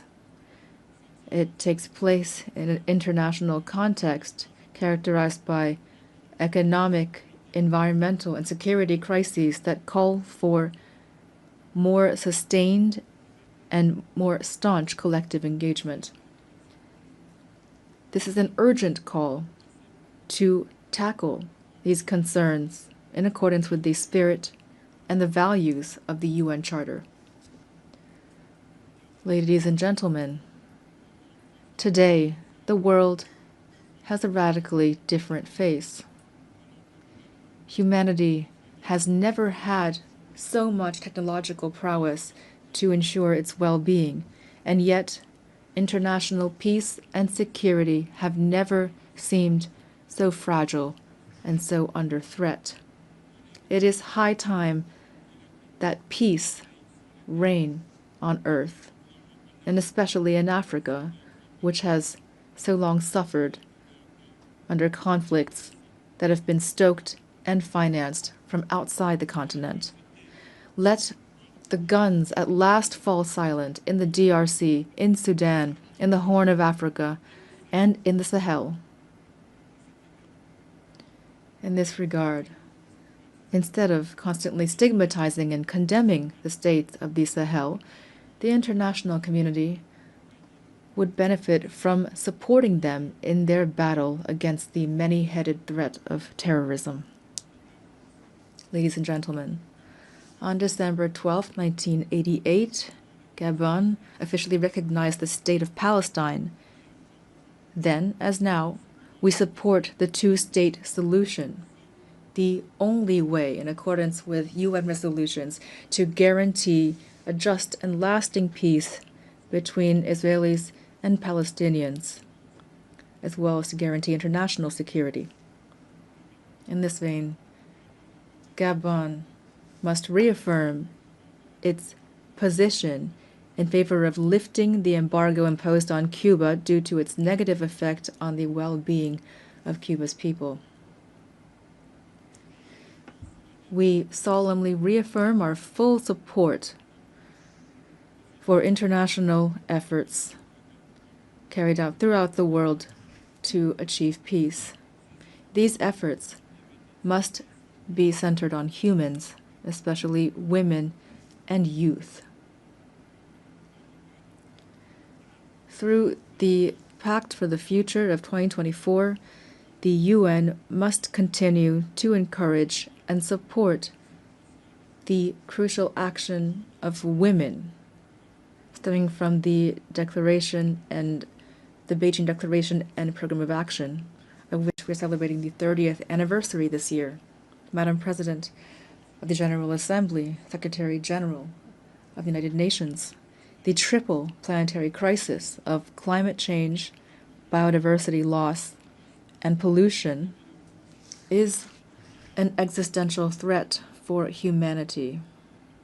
And yet, the efforts of the international community to address these challenges remain drastically inadequate.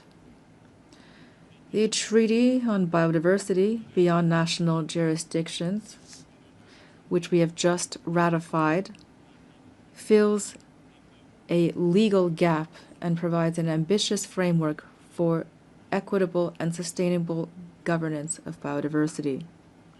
Together, we have a real opportunity to make this treaty a true driver of transformation for present and future generations. Gabon is the guardian of part of the Congo Basin, the second largest green lung of our planet. This extraordinary heritage must not be sacrificed to financial rapacity. We call for an equitable global partnership in which the protection of our forests is accompanied by fair compensation for the ecological services these forests provide to humanity. Ladies and gentlemen, the new global order is underway. The changes taking place in our societies are inevitable and cannot be overlooked. International peace and justice can only be guaranteed by a revitalized multilateralism, in particular through Security Council reform that takes into account the African claims enshrined in the Sirte Declaration and the Eswatini Consensus, to which Gabon is firmly committed. I wish every success to our work, and I wish a happy birthday to our organization. Thank you.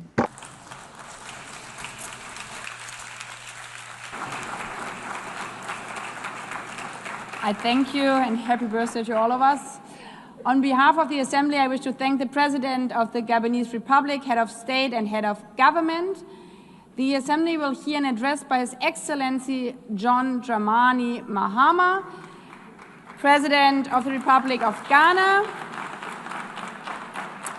I request protocol to escort His Excellency and invite him to address the Assembly.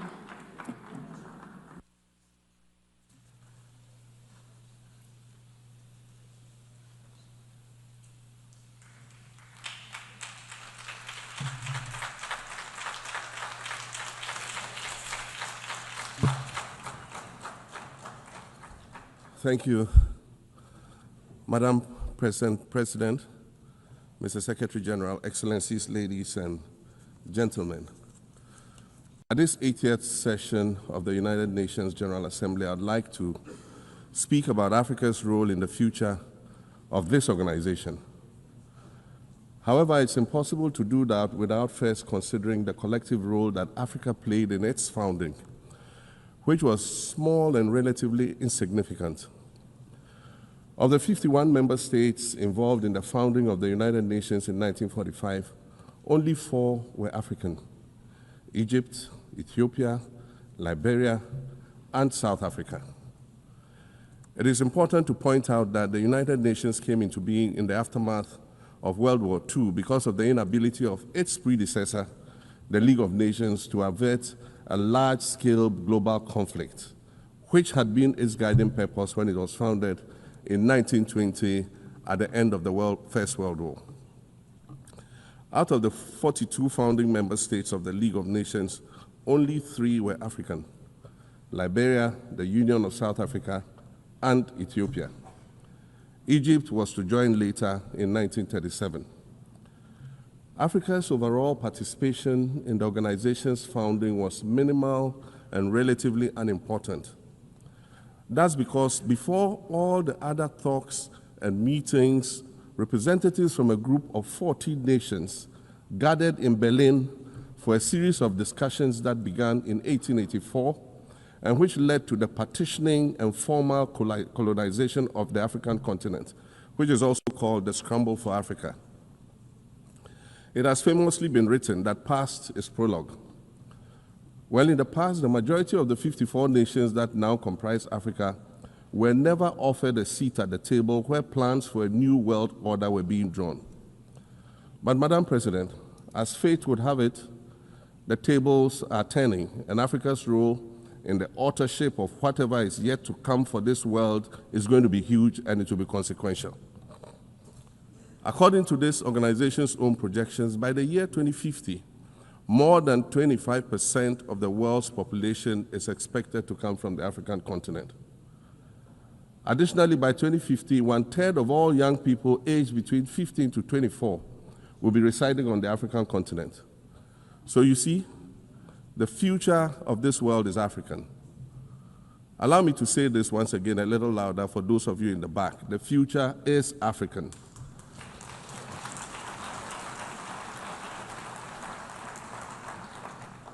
Already today, Africa is a catalyst for human potential and development, as well as for economic reform and ecological stability.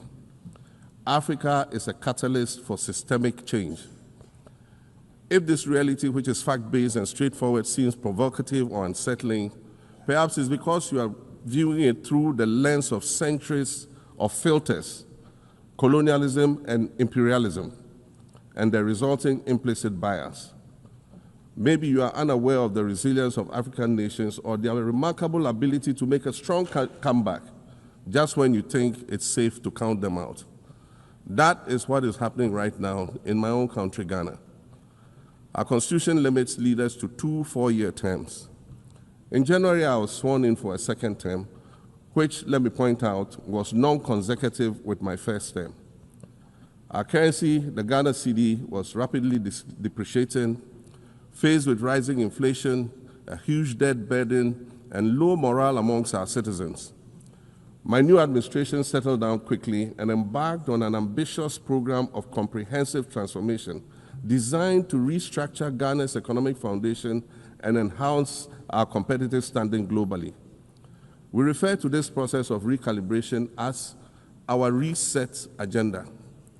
In just 8 months, we have achieved significant reduction in inflation from 23.8% in December 2024 to 11.5% in August 2025, restoring price stability for our citizens.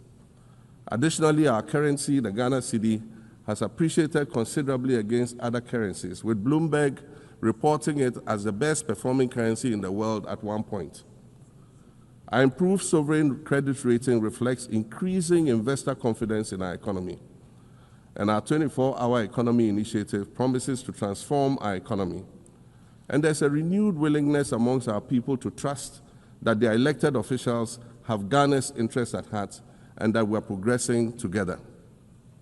Madam President, I believe that in honor of this milestone celebration, the United Nations should also embark on a process of serious recalibration and establish its own reset agenda. Since the organization's founding, the number of UN member nations has nearly quadrupled. And quite frankly, it is not the same world that it was back then when the UN was formed. I mentioned earlier that I began my second non-consecutive term as president this past January. My first term ended in January 2017. In that span of time, 8 years, the world has changed with such ferocity. My first days in office after my return felt as though I had just awakened from a Rip Van Winkle-style sleep. Now, no, that was only after 8 years. Imagine then what it will be like after 80 years since the founding of the United Nations. In 1945, the sun had not yet set on the largest empire in history. The most common mode of international travel was by sea. The personal computer had not been invented, let alone made portable. And television, a new convenience, was still in its infancy, albeit in black and white color. Relations between the US and the Soviet Union were turning frosty, with Winston Churchill declaring that an iron curtain has descended across the European continent. Fast track 80 years on, in today's world, hundreds of thousands of commercial flights take off and land every day. Libraries have been digitized so that volumes of literature can exist on a small device, small enough to fit inside your pocket. We live in a world of cryptocurrency, artificial intelligence, social media, the internet and its dark hidden dungeon of the dark web, all of which carry a potential threat to global peace and security. Climate change is real, and we're fighting a losing battle against the loss of Maldives and other island nations to the rising sea level, against the loss of Timbuktu to desertification and the Amazon forest to global warming and deforestation. Madam President, the UN Founding Charter is outdated when it comes to representation in this August Assembly. The most powerful post-World War II nations are still being rewarded with an almost totalitarian guardianship over the rest of the world. And yet, the first sentence in Chapter 2, Article 1 of the UN Charter declares that the organization is based on the principle of sovereign equality of all its members. If this were true, and was the case, a continent as large as Africa, with its numerous UN member states, would have at least one permanent seat on the Security Council.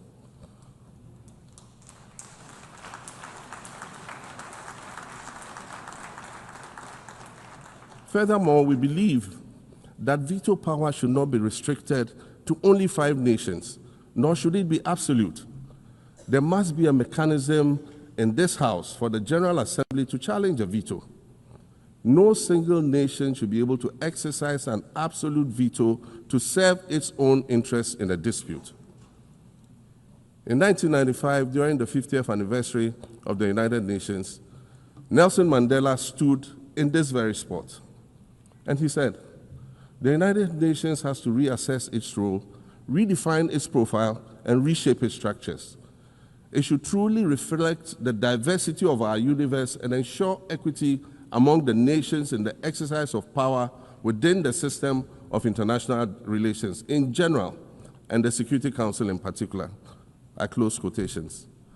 30 years later, we African leaders are still making the same simple request for a permanent seat on the Security Council with the power of a veto. So today, Madam President, I stand here in this exact spot and ask the world, if not now, then when? We demand not only a reform of the Security Council, but also a reset of the global financial architecture, which is currently rigged against Africa. Africa must have a greater say in the world's multilateral financial institutions. And while I'm making requests, I'd like to call for the removal of the blockade on Cuba. As Dr. Kwame Nkrumah, our nation's founder, famously said, we seek to be friends with all and enemies to none. The Cuban people shed their blood on African soil in the fight against apartheid. And indeed, Cuba has been and continues to be a faithful friend of Africa. You see, the very fact that I can stand here and ask these things and say these things, and the fact that all nations can ostensibly gather here to address critical global issues air our grievances, and express our concerns, that is what makes the survival of this organization so important. In every old city or village, you will find a town square, or a courtyard, or a plaza that once served as a gathering space for the citizens of the community and their leaders. Meetings and celebrations were held there, as were trials and elections. And these were spaces that brought people together and held them together as a community. Sadly, time and technology have eroded these spaces. Madam President, in many ways, the United Nations is the proverbial town square of our modern global village. And it has never been more critical for us to protect this one space that brings and holds the world nations together as a community. The internet, social media platforms, and artificial intelligence offer us the illusion of connectivity, when in fact what they do is reinforce isolation by using algorithms that ensure that we do not receive new ideas and perspectives, but rather more of the same content. We are served alternative facts and manipulated images, making it easy to disseminate disinformation and sow seeds of division amongst communities. Madam President, these are dangerous times. Our world is currently experiencing a rise in nationalism and economic instability. There's a general breakdown of multilateralism. Various acts of aggression have been committed against the sovereignty of others, and nations are attempting to circumvent the very safeguards that were put in place to prevent large-scale global conflict. These conditions are all too similar to the ones that led to the League of Nations' failure in fulfilling its mandate. The denial of visas to President Abbas and the Palestinian delegation sets a bad precedent and should be deeply worrying to all member nations of the United Nations. Ghana recognized the state of Palestine in 1988 and supported a two-state solution to the conflict since then.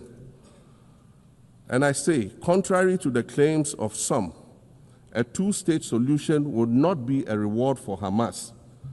It would rather be a reprieve for the hundreds of thousands of innocent women and children and people who are facing collective punishment and forced starvation for no reason other than the fact that they are Palestinian.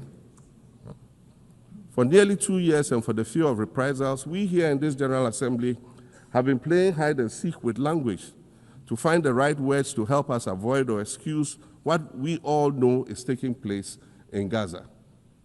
But here's the thing, it doesn't matter what you call it. If it looks like a duck, it swims like a duck, and quacks like a duck, well, then it must be a duck. The crimes in Gaza must stop.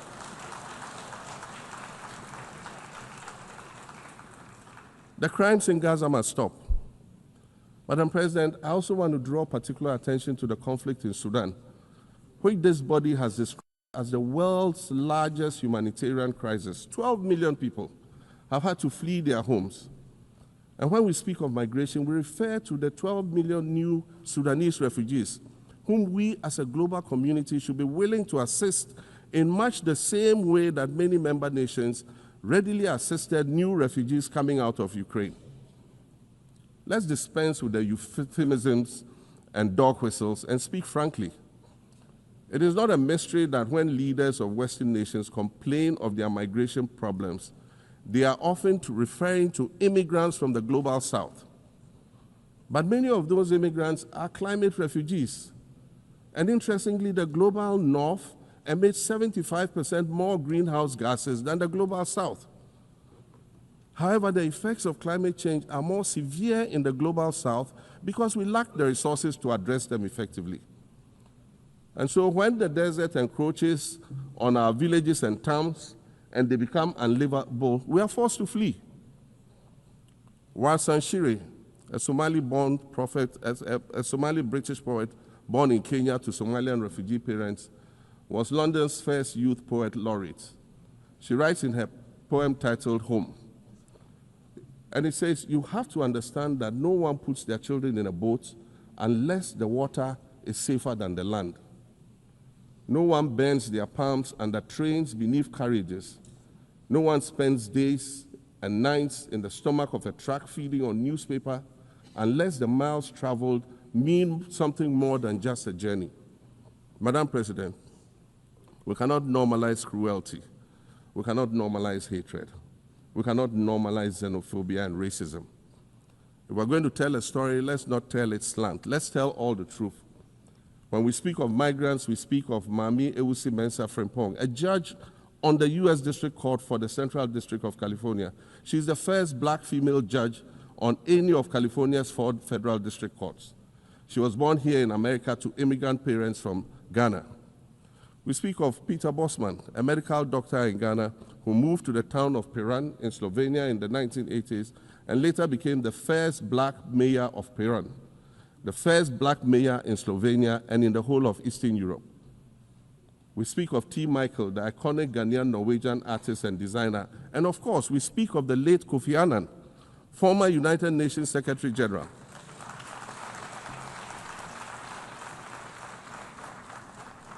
Former United Nations Secretary General and Nobel Peace Prize recipient, who was born in Ghana but spent his adulthood in various places in America and Europe. These are people who have brought great distinction to the countries that they decided to call home.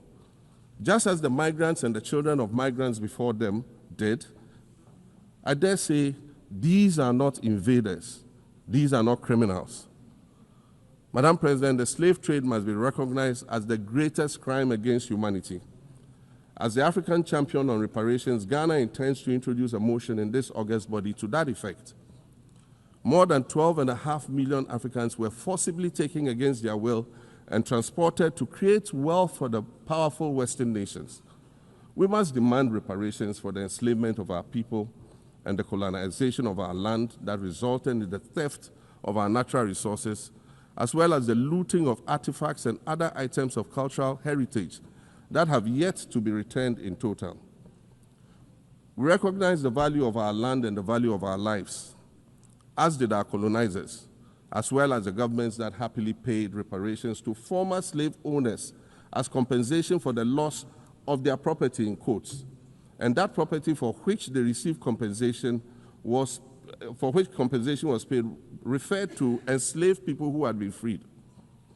Madam President, an increasingly insecure world is witnessing upward spending on defense budgets of bilateral partners and steep cuts in official development assistance. Since July 2024, it is estimated that there's been a 40% drop in humanitarian aid globally. In this era of global uncertainty, Africa must exercise sovereignty over its natural resources to raise the necessary funds to ensure the well-being of its citizens. The days of parceling out vast concession areas to foreign interests for exploitation must come to an end. We'll continue to welcome foreign investment, but we must negotiate better for a bigger share of the natural resources that belong to us. And we must insist on value addition to these resources. We're tired of the continued image of poverty-stricken, disease-ridden rural communities living at the periphery of huge foreign-controlled natural resource concession areas. We're tired of having people extract the most they can from us and in return offer us the very least by way of respect, consideration, and dignity. We're tired of not being represented in ways that reveal the richness and complexity of our history or acknowledge all that we have overcome to arrive here in this liminal space of untold possibilities. Allow me to echo the Indian-American writer Arundhati Roy, who wrote, "Another world is not only possible, she is on her way. On a quiet day, I can hear her briefing." I want to add that for the sake of Africa, and quite selfishly for the sake of my 18-year-old daughter, I hope that this new world that is arriving is a place of safety and equality for women and girls. To succeed, we must empower everyone, including women and girls, to reach their full potential. In closing, Madam President, I'd like to congratulate you on your election to preside over this historic 80th General Assembly and on being the 5th woman to hold this distinction. I'd also like to congratulate Her Excellency Nana Jane Opoku-Agyeman on being the first woman Vice President of Ghana.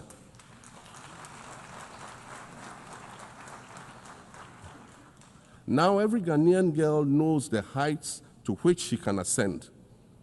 Words matter, but issues of representation matter even more, which is why Ghana looks forward to the appointment of a woman as Secretary General of this organization in the near future. Madam President, Your Excellencies, I thank you for your kind attention.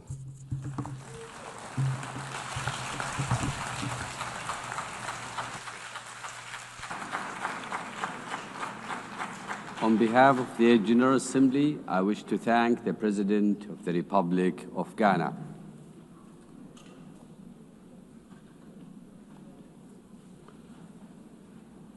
The Assembly will hear an address by His Excellency Omaho O.C. Sokang Embalo, President of the Republic of Guinea-Bissau. I request protocol to escort His Excellency and invite him to address the Assembly.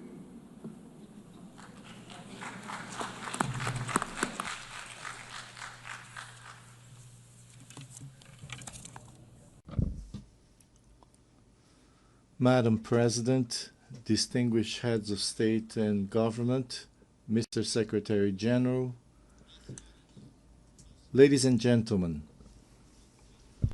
allow me to begin by congratulating Mrs. Annalena Baerbock on her election as President of the 80th session of the United Nations General Assembly. I thank the outgoing President, Mr. Philemon Yang, for his service to the international community.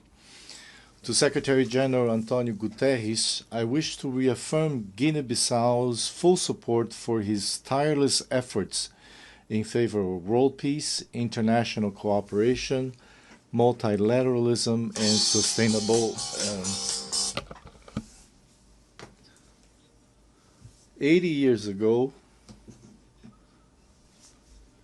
the founders of the United Nations pledged to save succeeding generations from the scourge of war. That promise, unfortunately, has not yet been fully fulfilled. Yet this commitment, undertaken by each member state upon joining the UN Charter, remains valid and continues to be honored through the dedication of every UN peacekeeper and every humanitarian worker who often make the difference between life and death in conflict zones or following natural disasters.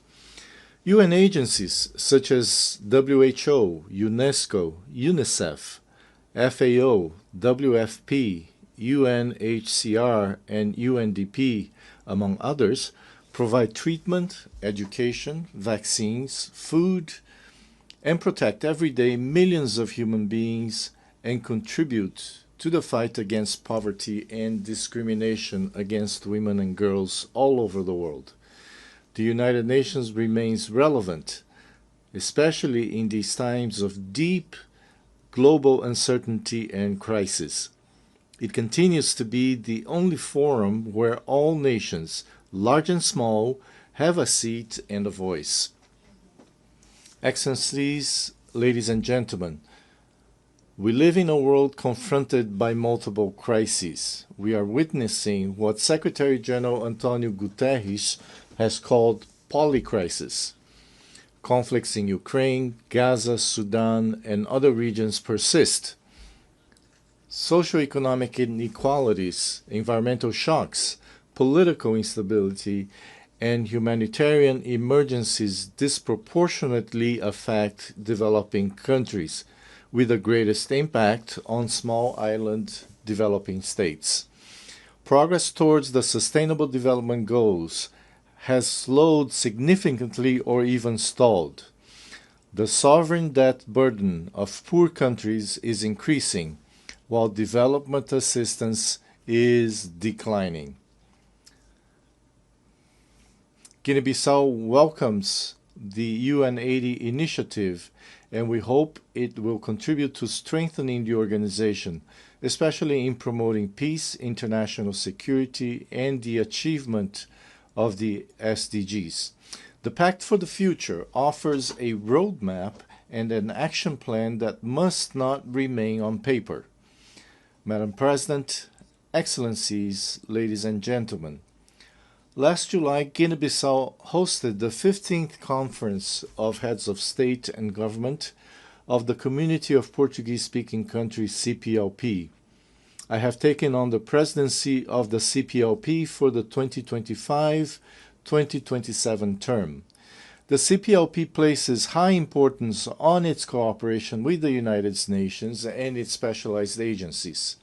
During our term, we will continue to work with all partners and multilateral organizations toward the implementation of global commitments, especially concerning the Paris Agreement on Climate Change, the 3rd UN Ocean Conference, and the 4th UN Conference on Financing for Development, held last June-July in Seville.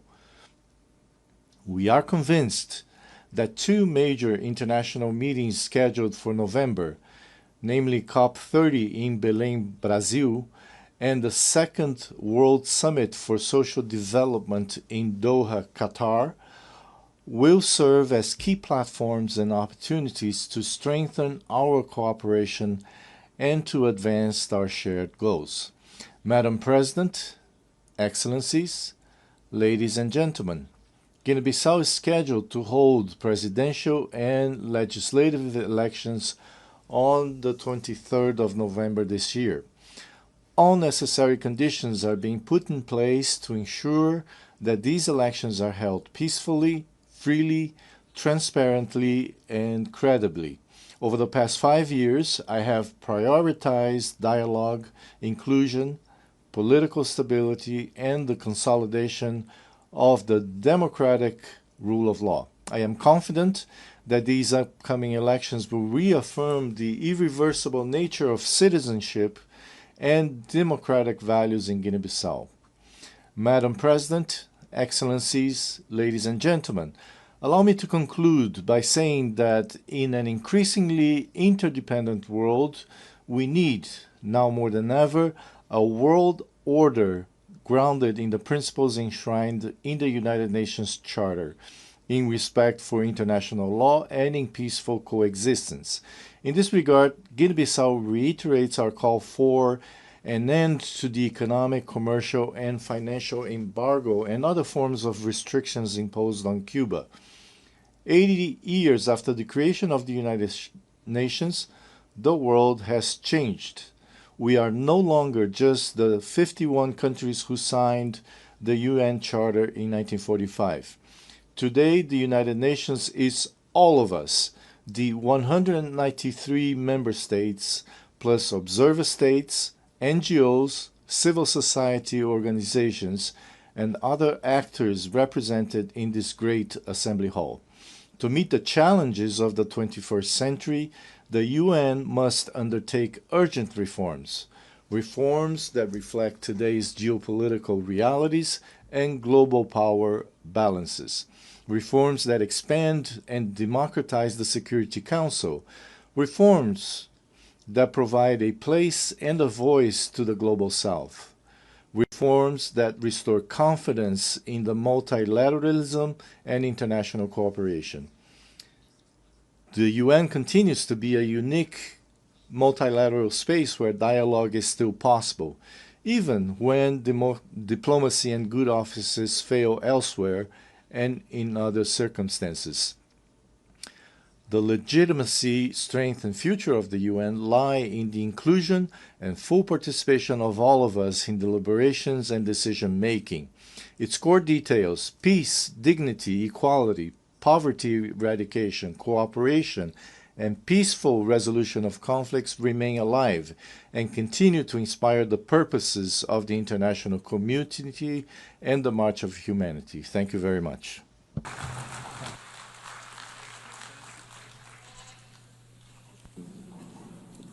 On behalf of the Assembly, I wish to thank the President of the Republic of Guinea-Bissau.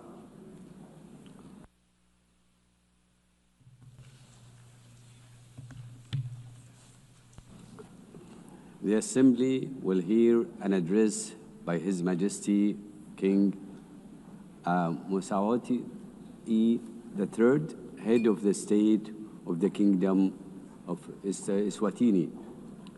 I request protocol to escort His Majesty and invite him to address the Assembly.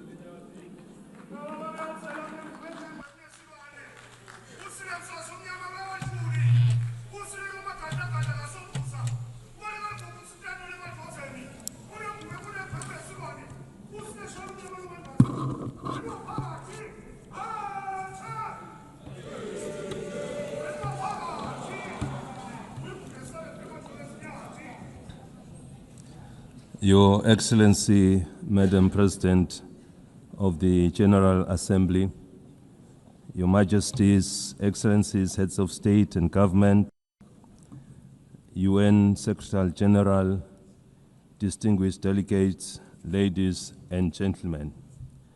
It is a great pleasure to address the 80th session of the United Nations General Assembly under the theme Better Together, 80 years and more for peace, development, and human rights.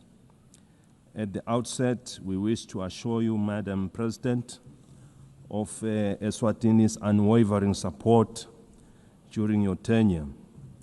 We also commend the UN Secretary General and the Secretariat for their steadfast leadership in navigating our world through unprecedented challenges. As we gather today, mankind is confronted with many challenges, including conflicts around the world.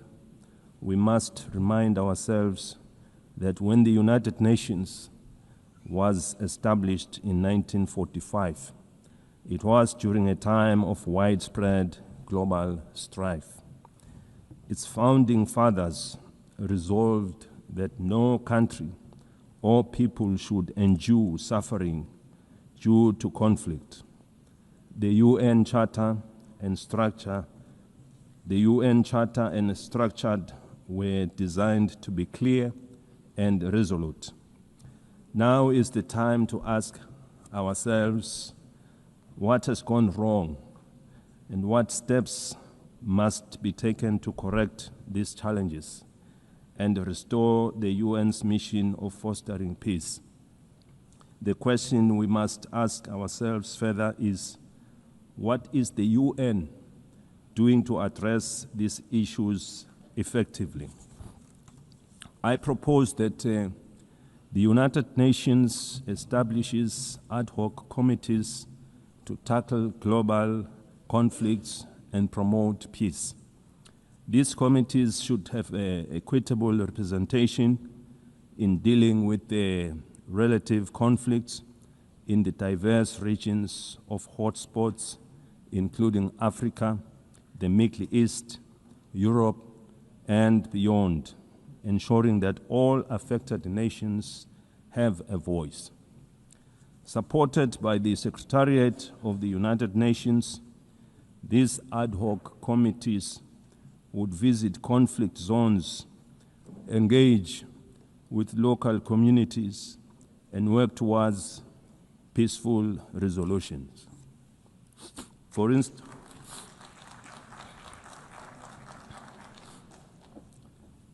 instance, in Africa, the conflicts in Sudan, South Sudan, Somalia, the Sahel, and the Great Lakes need the intervention of these ad hoc committees.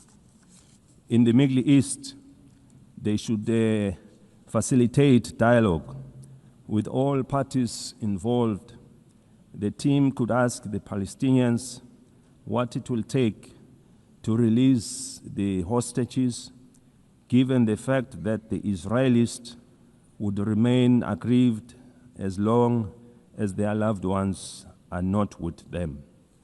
Similarly, the ad hoc committee should engage the Israelis to ascertain what it will also take for them to stop the bombardment, to avoid loss of more innocent lives, widespread destruction of property, and a growing refugee crisis. By engaging directly with the affected communities, these communities could help broker solutions that address the concerns of all sides to reduce tensions, suffering, and foster stability. In the conflict between Russia and Ukraine, these ad hoc committees could mediate discussions to identify pathways to peace. Their role would be to engage in meaningful dialogue and report back to the United Nations with actionable recommendations on what it would take to end the war. In Eswatini, we encourage that yield positive outcomes proving that dialogue is the cornerstone in nation building. We thank those countries already making means in finding solutions.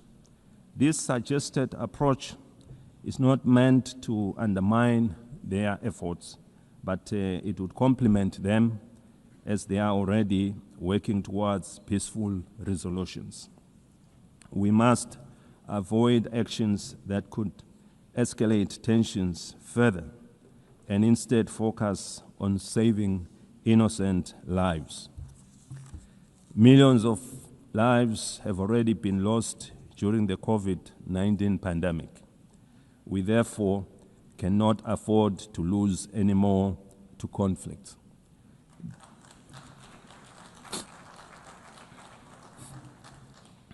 The UN must now focus on supporting the building of economies of the world to address issues of poverty and the global financial crisis which we experienced after the COVID-19 pandemic. By investing in these areas, we can create conditions for lasting peace. We therefore need one another in building and supporting our development initiatives in our respective countries. The time for action is now. The UN was established in pursuit of international law and peace, and its mandate dates back decades. In 2025 and onwards, we must renew our commitment to this mission by forming these ad hoc committees and making informed, inclusive decisions. We can work towards a world where peace prevails and no nation or people suffer needlessly. We have been calling for the restructuring of the United Nations as a body representing all member states. It must lead with decisions that are inclusive and widely respected, as no one will question the process taken. These reforms should be fully representative of all countries through the regions of the world in the Security Council to create an all-inclusive structure. Without such reform, the legitimacy and effectiveness of this body will remain incomplete. We have been encouraged to witness UN high-level meetings prior to the General Assembly being held to address various issues. These include the Seville and Awaza declarations on financing for development and socio-economic challenges faced by landlocked countries. We are aware that for any growth to take place, nations must have enough resources to achieve sustainable development goals. As we convene to advance international cooperation and to uphold human rights and fundamental freedoms for all, we are reminded that our work is both urgent and indispensable. The theme Better Together underscores the imperative of delivering on the United Nations Sustainable Development Goals and reinvigorating global cooperation. Eswatini continues to believe that working together remains our most powerful tool for addressing global challenges that transcend borders. The world stands at a critical juncture in pursuit of Agenda 2030.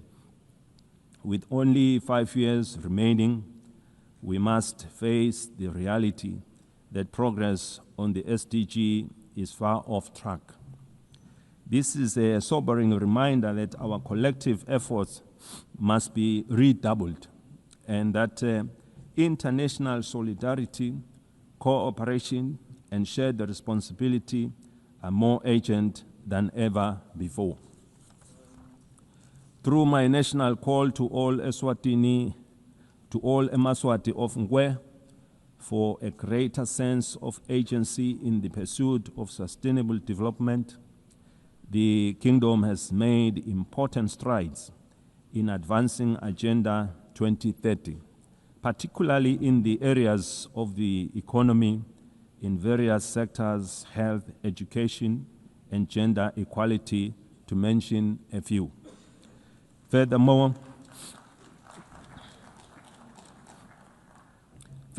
the country's literacy rates have improved, reflecting our investments in education, while the nation continues to be empowered through targeted programs that strengthen their role in our society and economy. These achievements demonstrate what is possible when determination and partnership come together. While we have witnessed the GDP growth of our economy, we remain with a number of challenges to address, and we count on the UN for support to become one of the advanced economies of the world.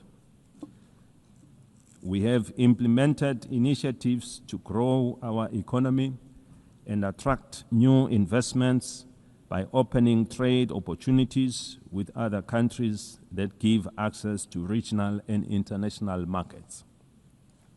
Your Excellencies, the global economy remains fragile. Persistent inflation resulting in rising food and energy prices, as well as tightening financial conditions, have eroded physical space for many developing nations.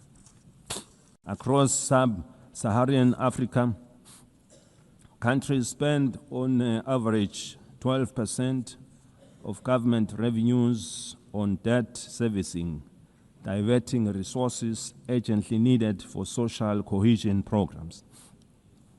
Eswatini also advocates for trade facilitation and economic diversification, simplifying customs procedures, reducing regulatory barriers, and enabling greater participation in regional and global value chains.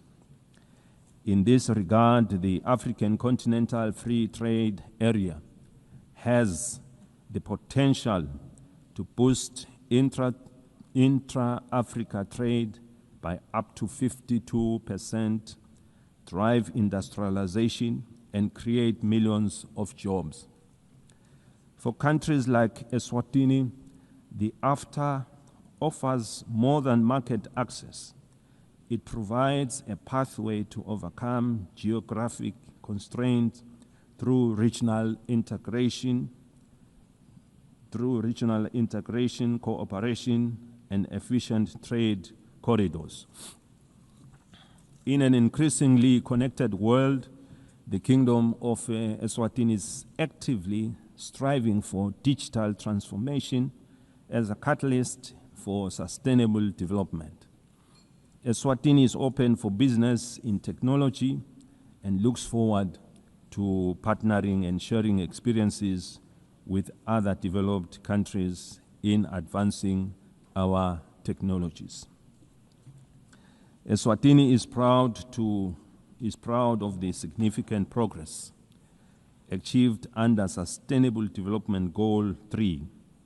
We welcome the progress made in the ratification of the Pandemic Treaty.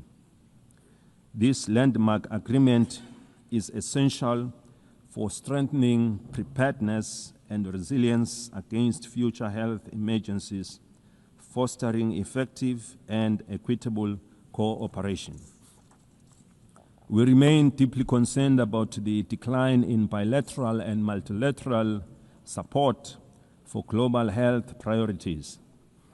Weakening our joint efforts threatens to erode decades of progress in this sector, as health is a global security.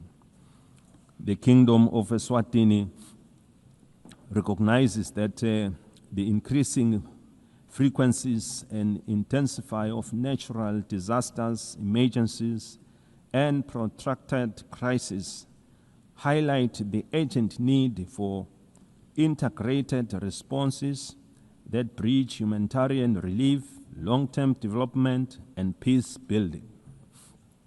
We urgently need to strengthen disaster preparedness, build resilient communities, and integrate emergency responses with sustainable development.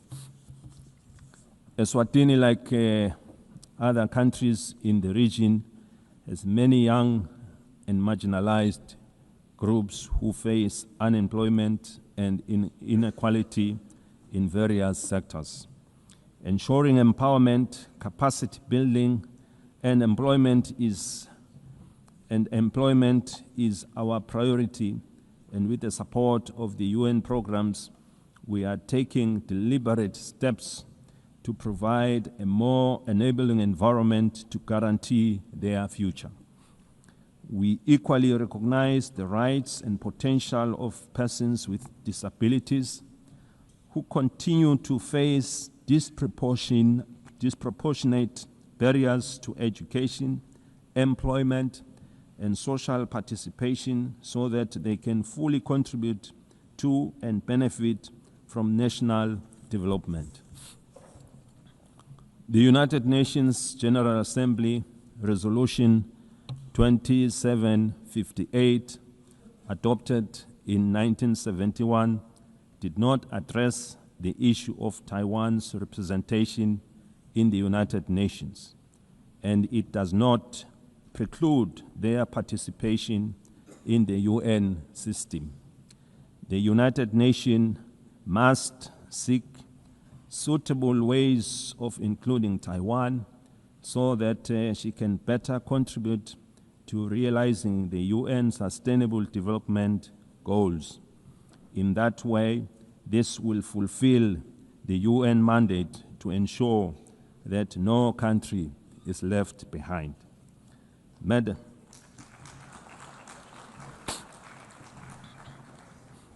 Madam President, in conclusion, we are entrusted with the hopes of our people and the future of our children. Let us not leave this assembly without reaffirming our commitment to justice, peace, and sustainable progress for all. The Kingdom of Eswatini stands ready to play its part. The international community must remain united in addressing shared global challenges, from hunger and malnutrition to climate change, under the guiding spirit of better together. I thank you. May Almighty God bless us all.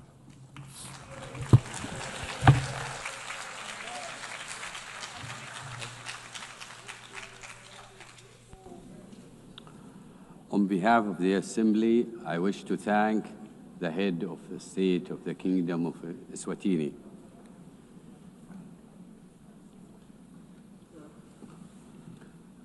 The Assembly will hear an address by His Excellency Sonang Jilwept, President of the Republic of Palau. I request protocol to escort His Excellency and invite him to address the Assembly.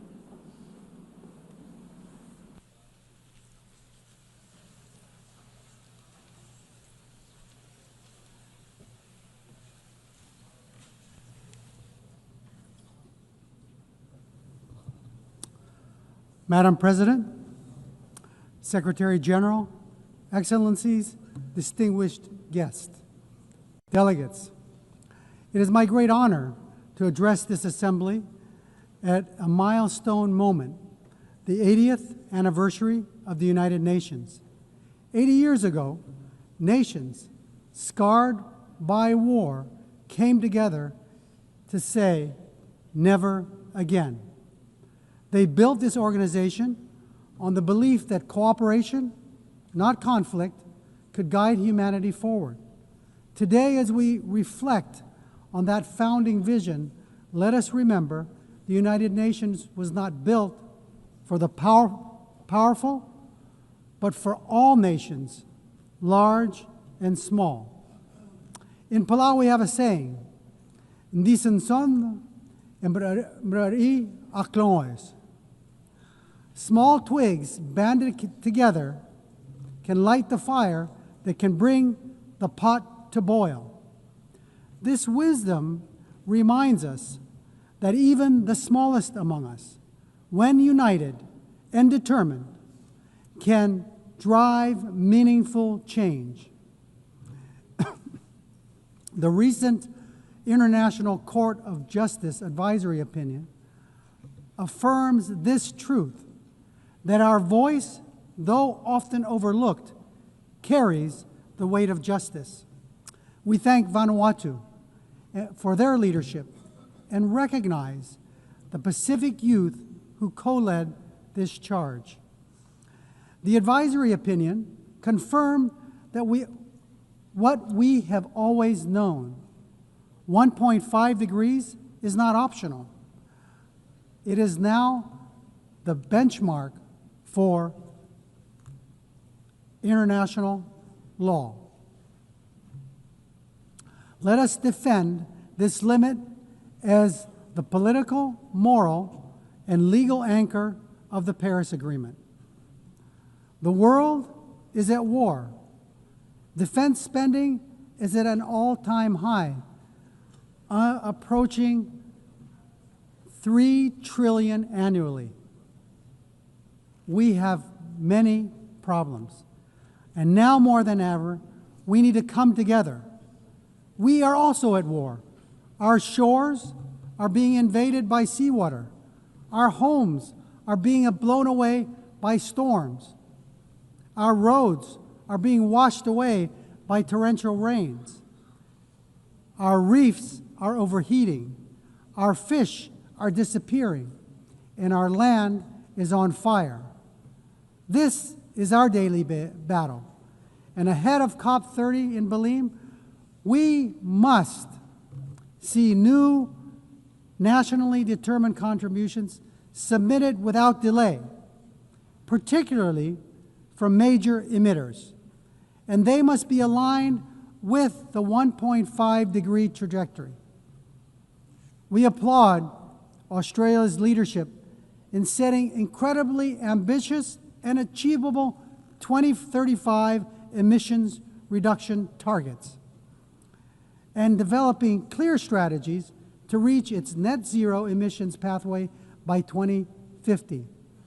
Australia leads the way in supporting Pacific Islands in accelerating the energy transition.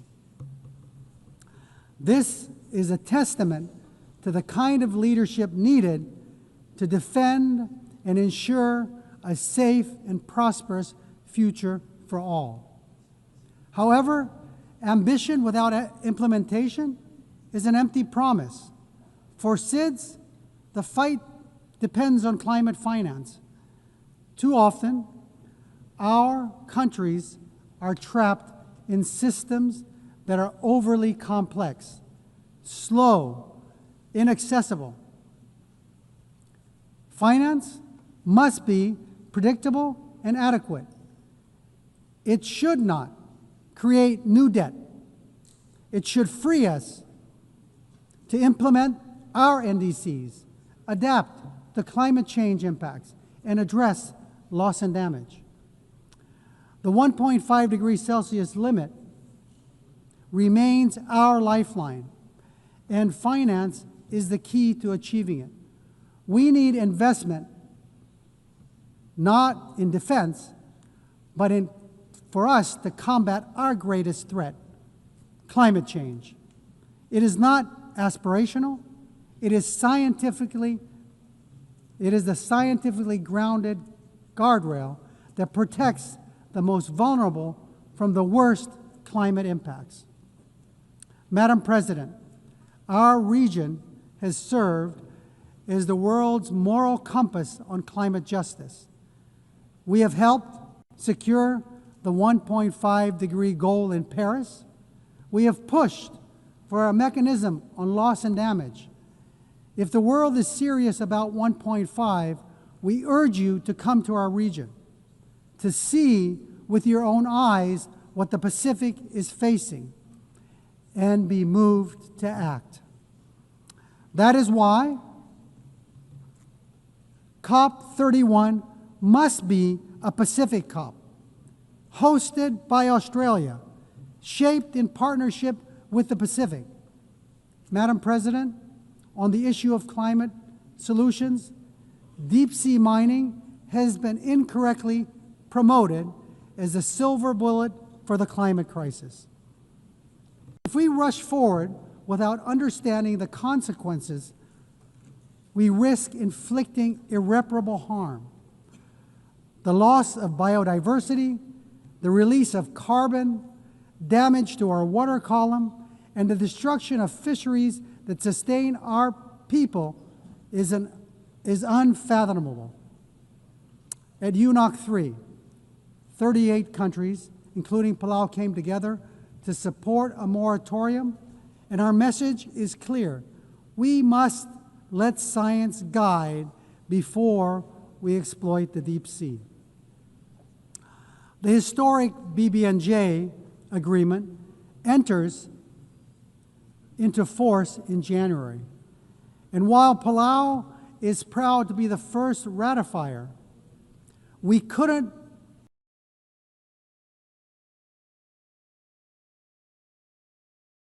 have lit this fire alone. The collective of over 60 countries demonstrates that we are better together.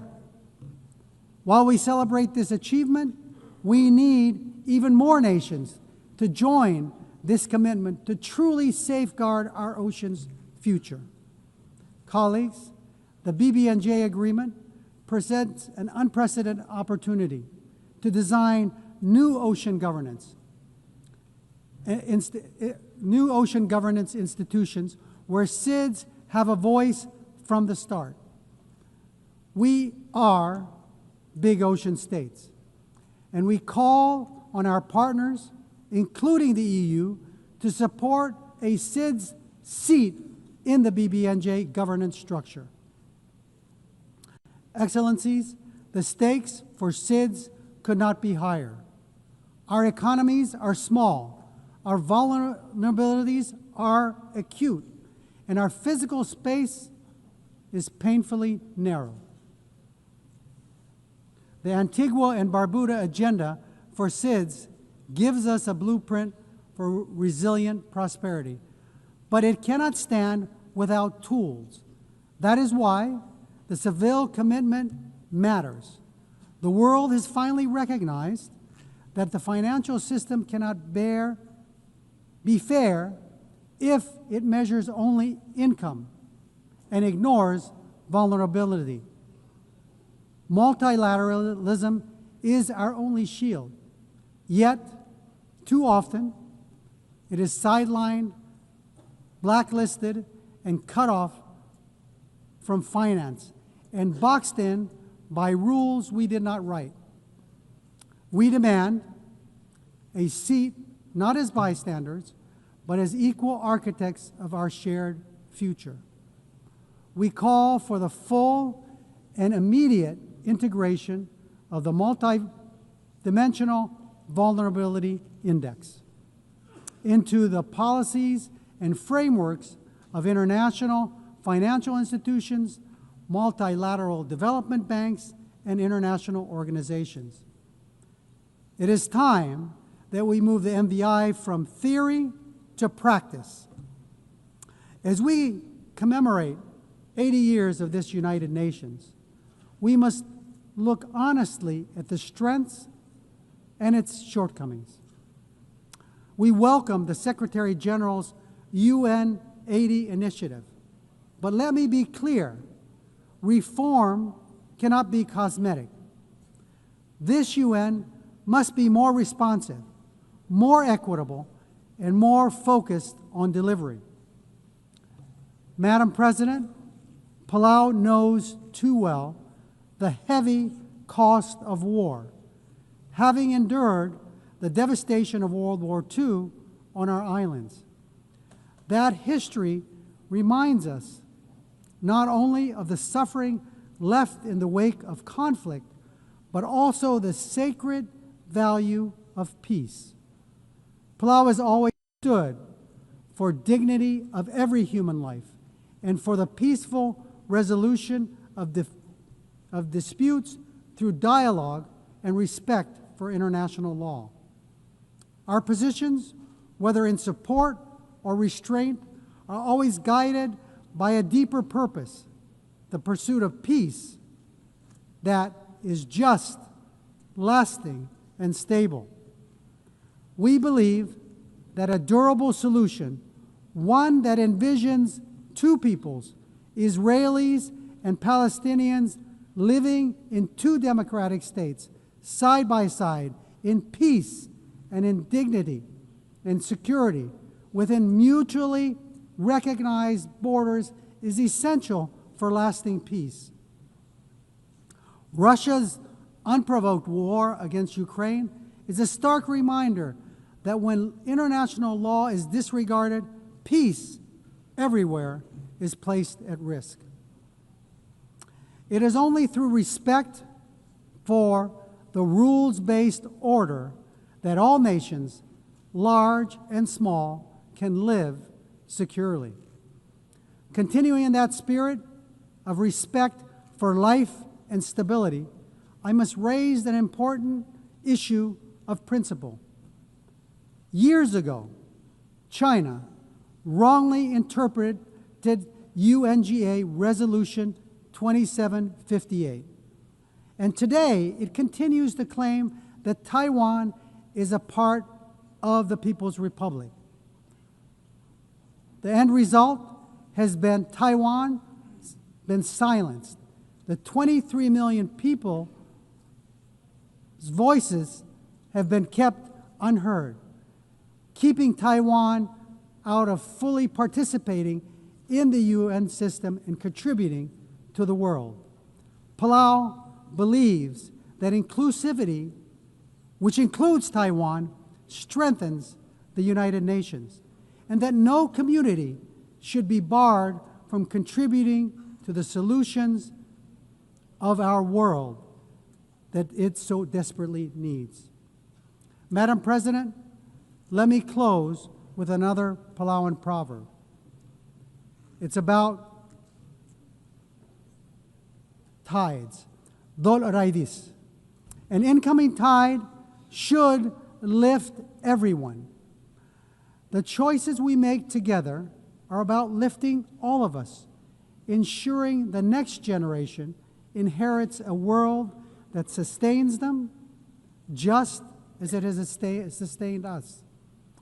As we face today's greatest challenges, climate change, ocean decline, debt, inequality, wars, and conflict, no nation can carry the weight alone.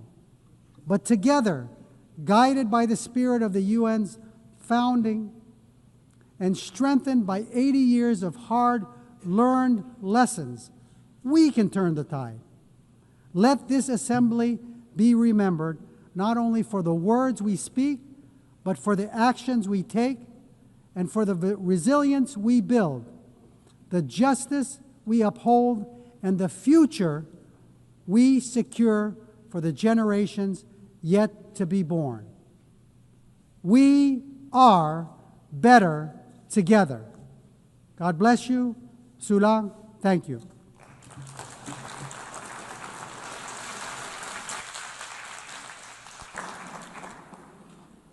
On behalf of the Assembly, I wish to thank the President of the Republic of Palau. The Assembly will hear an address by His Excellency Ilhamu Haydar Ogolo Aliou, President of the Republic of Azerbaijan. I request protocol to escort His Excellency and invite him to address the Assembly.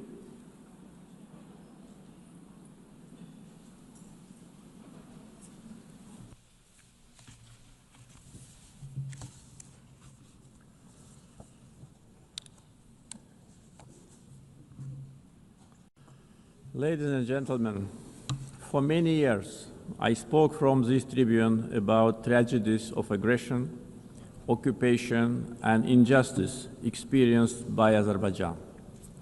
Today, I will speak about our long road to victory and peace, and a new era in Azerbaijan's history, about how we managed to end the occupation through a liberation war and how we won peace by political means.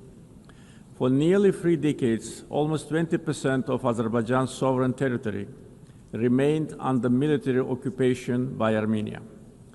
1 million of Azerbaijanis were expelled from their homes as a result of the policy of ethnic cleansing and war crimes conducted by Armenia. Their fundamental human rights were grossly violated. 4 United Nations Security Council resolutions adopted in 1993 demanded immediate, complete, and unconditional withdrawal of Armenian armed forces from the occupied territories. Sadly, these resolutions were never implemented. Armenia demonstratively ignored them because no sanctions were imposed on it by international community. The OSCE Minsk Group, established in 1992 to facilitate a settlement, has failed in its mission. Instead of enforcing the norms and principles of international law, its co-chairs sought to preserve the status quo and keep the conflict frozen. In 2020, after almost 30 years of ineffective negotiations, Azerbaijan was forced to exercise its legitimate right to self-defense under Article 51 of the UN Charter. During the war, Armenia shelled our towns and cities with ballistic missiles and cluster munitions, killing more than 100 of innocent civilians. Azerbaijan, in its turn, conducted the war in strict compliance with international humanitarian law. We ensured protection of civilians and refrained from targeting non-military infrastructure. In 44-day patriotic war, our armed forces liberated occupied territories and restored Azerbaijan's territorial integrity in accordance with international law and relevant UN Security Council resolutions. The 10 November 2020 marked the capitulation of Armenia and restoration of Azerbaijan's territorial integrity after nearly 30 years of occupation. Right after our victorious war, Azerbaijan declared its readiness to open a new page in relations with Armenia, based on mutual recognition of territorial integrity and sovereignty. We proposed 5 basic principles rooted in international law. We tabled the proposal for a peace treaty. Then we initiated a negotiation process on its draft text, which lasted from October 2022 to summer 2025. Despite several attempts to derail the process, the negotiations produced positive results as they were conducted on a strict bilateral basis free from any kind of external interference. On August 8 this year, the foreign ministers of Azerbaijan and Armenia in Washington, in the White House, in presence of the leaders of the United States, Azerbaijan and Armenia, initialed the text of peace agreement. The same day, the President of Azerbaijan and the Prime Minister of Armenia signed the joint declaration. President of the United States, Donald Trump, also signed it as a witness. Moreover, Azerbaijan and Armenia jointly appealed for the closure of the OSCE Minsk Group and related structures as an obsolete mechanism no longer relevant to the peace process. Accordingly, on 1 September, the OSCE adopted a decision to permanently close these structures.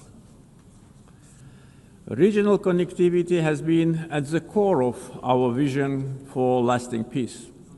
Another key outcome of the Washington summit is the Trump Route for International Peace and Prosperity, TRIP, which will ensure unimpeded access through the Zangezur corridor and foster regional connectivity.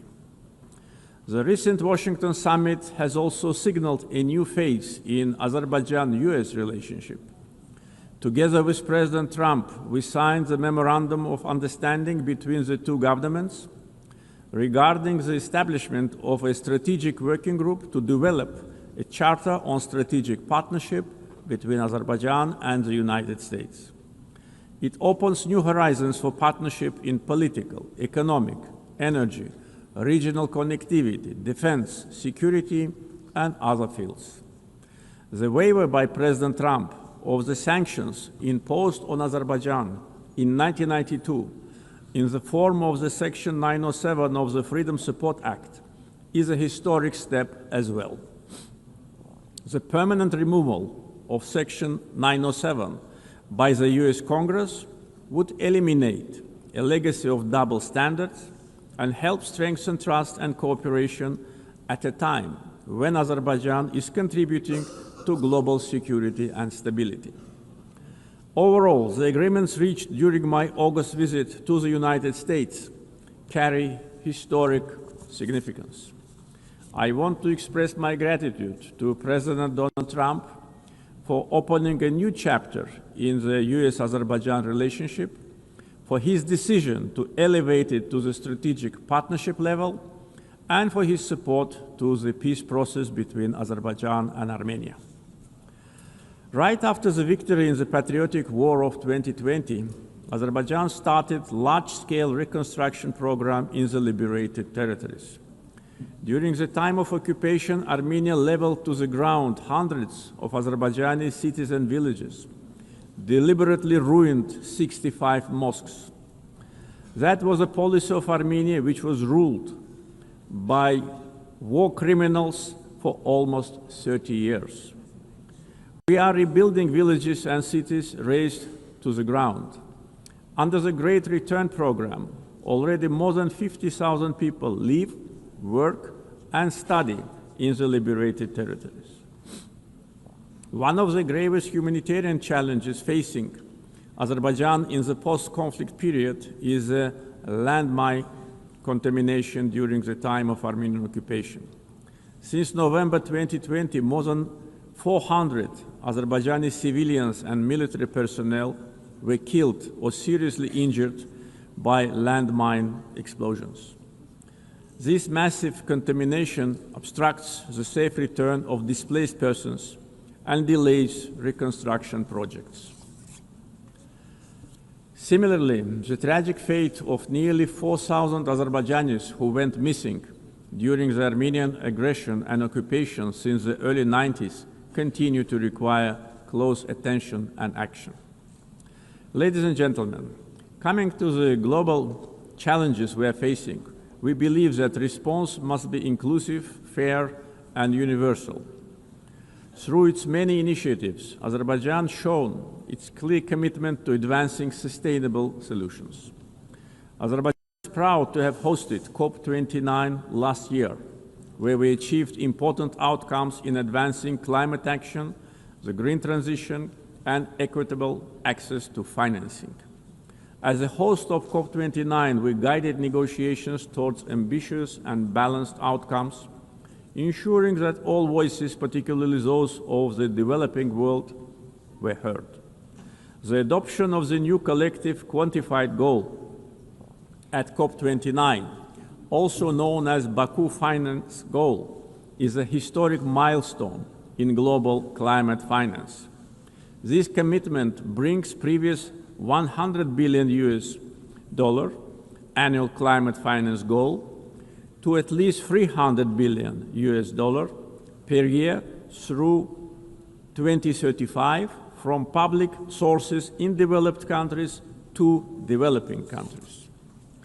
Azerbaijan also successfully finalized the long-awaited framework for carbon markets under Article 6 of the Paris Agreement, making the Paris Agreement fully operational 9 years after its adoption.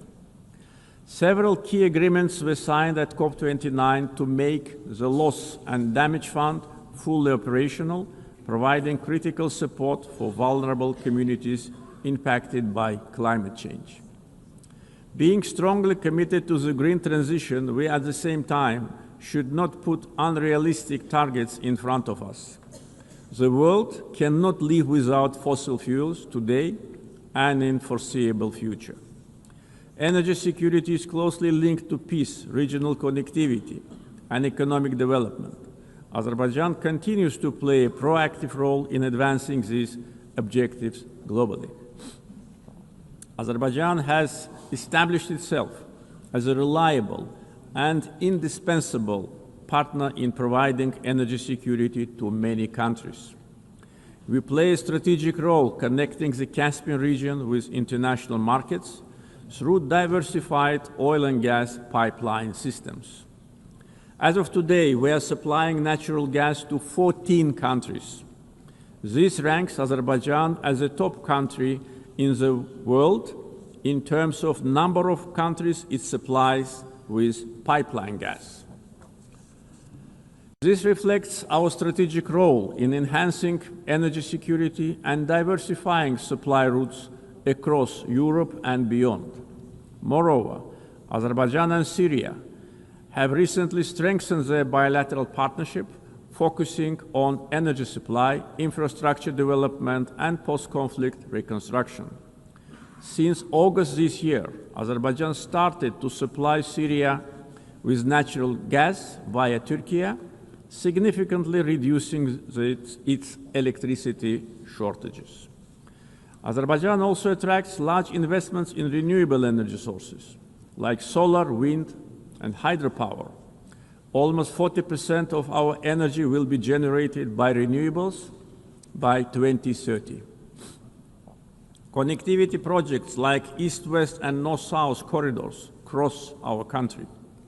We have witnessed almost 90% growth in cargo volumes through the Middle Corridor since 2022.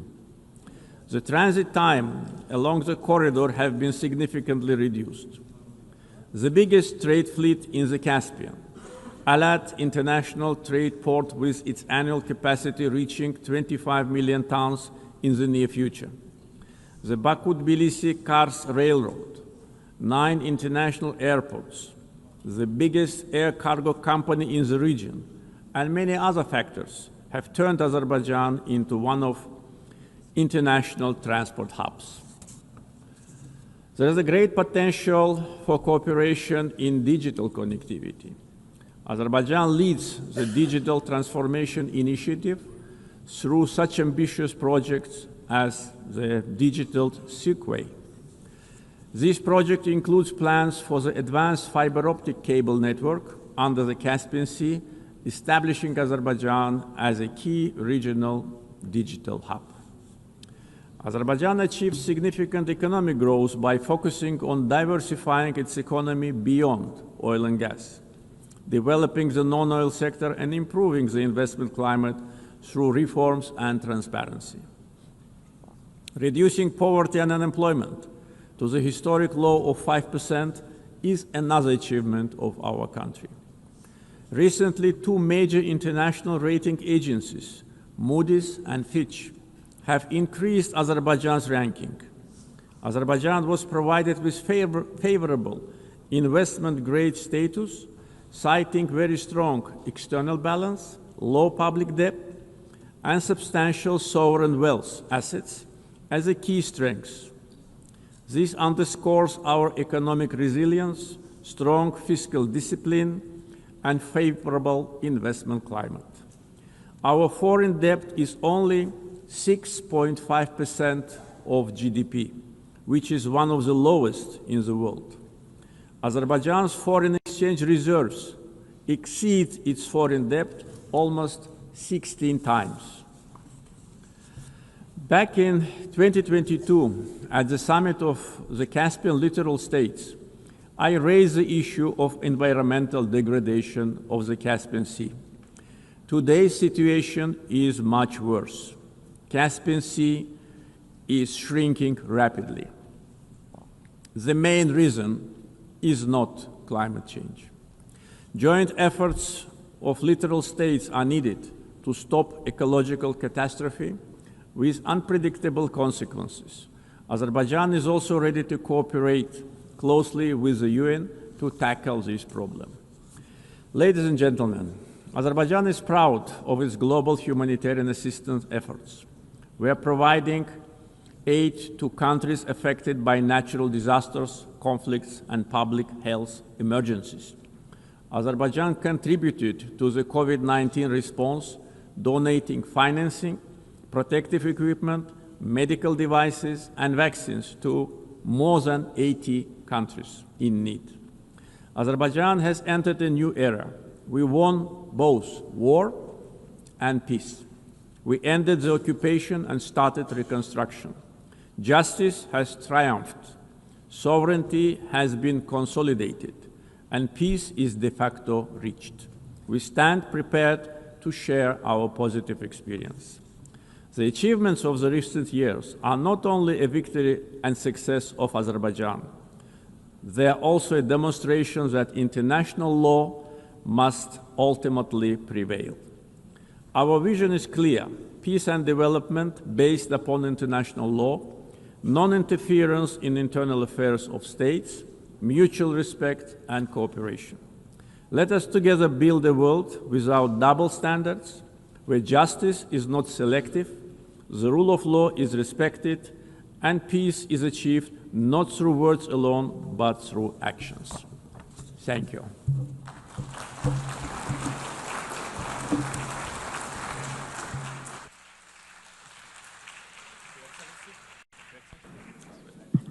On behalf of the Assembly, I wish to thank the President of the Republic of Azerbaijan. The Assembly will hear an address by His Excellency Zirkol Kohesic, Chairman of the Presidency of Bosnia and Herzegovina. I request protocol to escort His Excellency and invite him to address the Assembly.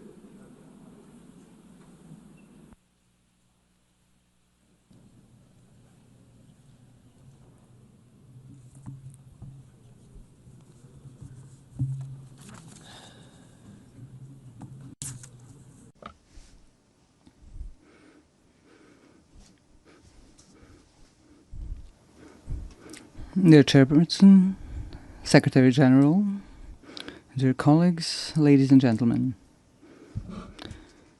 To start with the theme of this year's session of the United Nations General Assembly, Better Together, 80 Years and More for Peace, Development and Human Rights, allow me to express my congratulations to the United Nations from this important place on behalf of Bosnia and Herzegovina and all its citizens.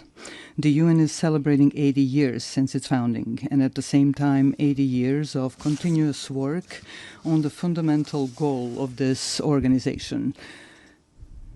That goal is to secure and maintain peace in the world. History will give the final judgment on how successful the UN has been in the past, as well as on the results of the work and participation of several generations in the United Nations itself, its bodies and organizations. At the same time, I believe it is important to clearly express our common position today. Peace in every part of the world has no alternative. We must continue to work together persistently on this. I would like to believe that we all share the same positive opinion, that we must protect peace in every part of the world. However, reality and what is happening today in different parts of our planet clearly show us that world peace is often not in the interest of certain geopolitical actors. For them, conflict or war is a means to realize their own political and economic interests. These interests largely diverge from the goals set out in the United Nations Charter. If we add to this the fact that attempts are being made to change the borders of state around the world by means of armed force in a manner that is contrary to the United Nations Charter, we can draw a simple conclusion. International law is not applied equally to all states that are subject of that very international law. We have been witnessing that in the past period, certain armed conflicts have been deliberately provoked. What follows is the use of significant armed force, which a state with a smaller or weaker armed forces simply cannot resist. After that, the attacked state is required to sit at the negotiating table and sign a waiver of parts of its territory, ostensibly in the name of peace, but in reality in the name of force. I believe that all of us in this room know that the United Nations Charter allows for the changing of state borders. However, this can only be done by voluntary agreement between states. Armed forces or political pressure backed by armed forces cannot be used. However, if armed force is used to force the other side to agree to an imposed agreement in which it loses part of its territory, then there is no good and sincere will. Only coercion is present, which is contrary to several acts of international law. In this particular case, I'm speaking of Ukraine and the pressures it is under as a sovereign state. These pressures require Ukraine to give up parts of its territory in order to achieve a supposedly lasting and sustainable peace. Are we, in this particular case, participants in a change in the world order? In such an order, peace is not set as the ultimate goal. On the contrary, war and armed force appear as a legitimate means to achieve the political goals of major geopolitical actors. Changing international borders through the use of armed force creates political pressure to force a state to give up parts of its territory. This creates a dangerous precedent in international law, which can easily become the rule. Ultimately, it means living in an unstable world in which peace no longer has value. This is certainly not the desired outcome. Such a thing cannot be justified by any provision of the United Nations Charter or other acts of international law. Today, we have an equally unwanted situation in the Gaza Strip. There, such violence is perpetrated against the local population, which in its form indicates the existence of several elements of genocide, as established in the Convention on the Prevention and Punishment of the Crime of Genocide. Let us recall, in addition to the fact that genocide represents the physical liquidation or removal of a national, ethnic, racial, or religious group from a certain territory, it can also be committed in the event that such difficult living conditions are consciously imposed on that same national, ethnic, racial, or religious group that threaten to ultimately destroy that group completely in a certain territory. Ultimately, such an aggressive genocidal approach is used as a means to forcibly occupy and take over territory. Under international law, these territories cannot belong to those who initiate and produce aggression. However, this is exactly what is happening in the Gaza Strip today. In Gaza, the people of Palestine face these two elements of genocide prescribed by the aforementioned Convention on the Prevention and Punishment of Genocide. A part of the world's political public closes its eyes and keeps silent about this extremely terrible fact. And there is no political interest or even economic interest motivated by the intention to exploit natural resources such as oil or natural gas in that part of the Mediterranean, which could justify such a high level of genocidal violence against the local Palestinian population. Such violence is unjustified and unacceptable. Equally unacceptable is the silence and occasional approval that comes from various political circles around the world. What kind of peace, development, or protection of human rights can we even talk about if this kind of violence is allowed? Violence with forms of genocide against the Palestinian people.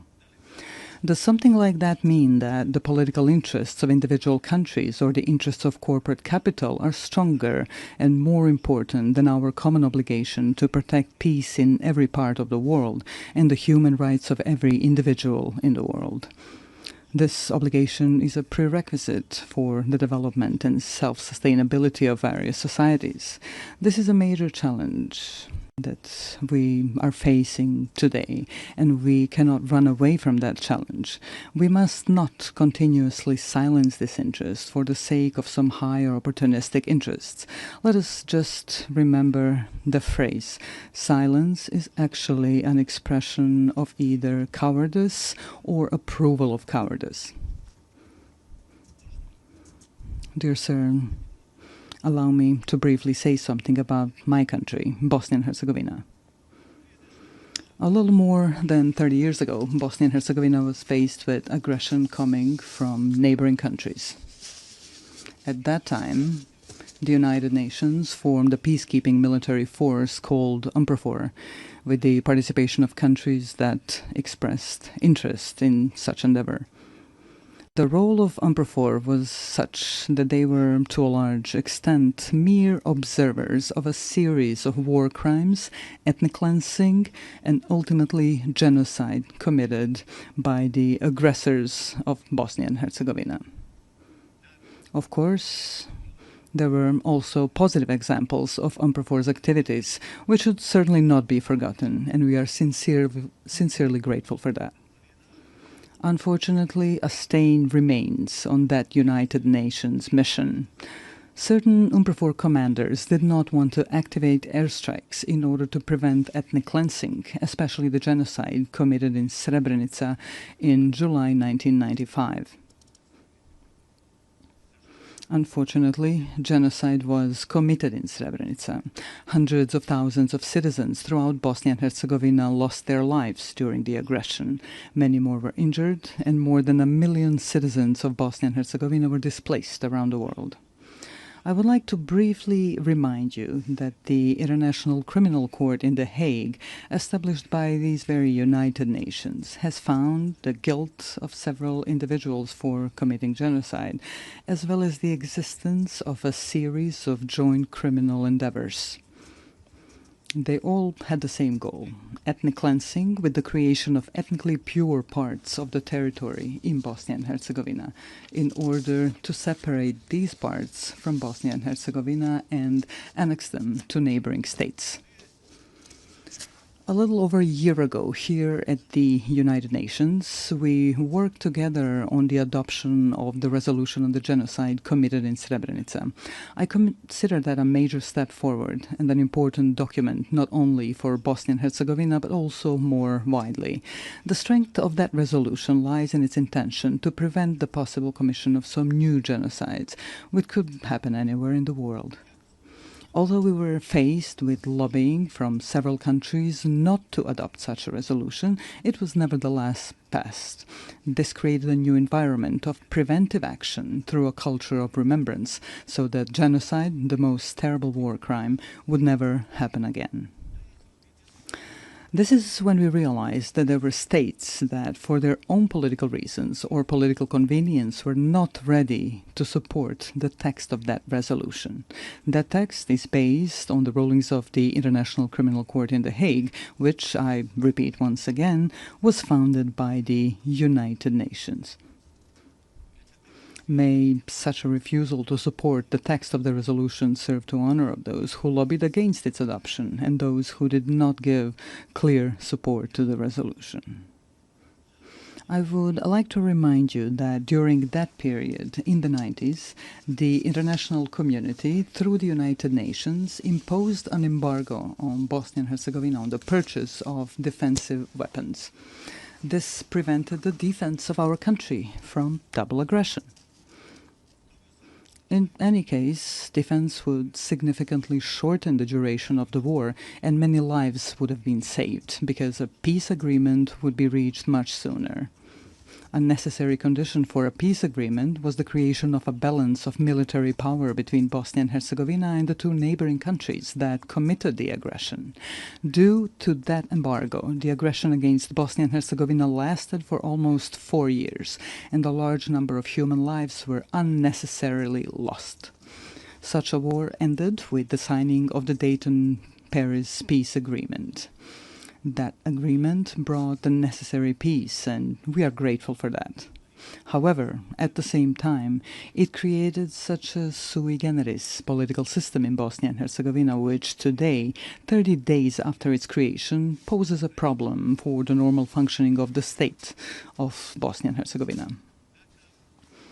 Such a political system does not contain democracy, but a deviant form of democracy, a form that is unheard of in practice anywhere in the world. Ethnicity is put to the fore, and basic human rights are completely denied.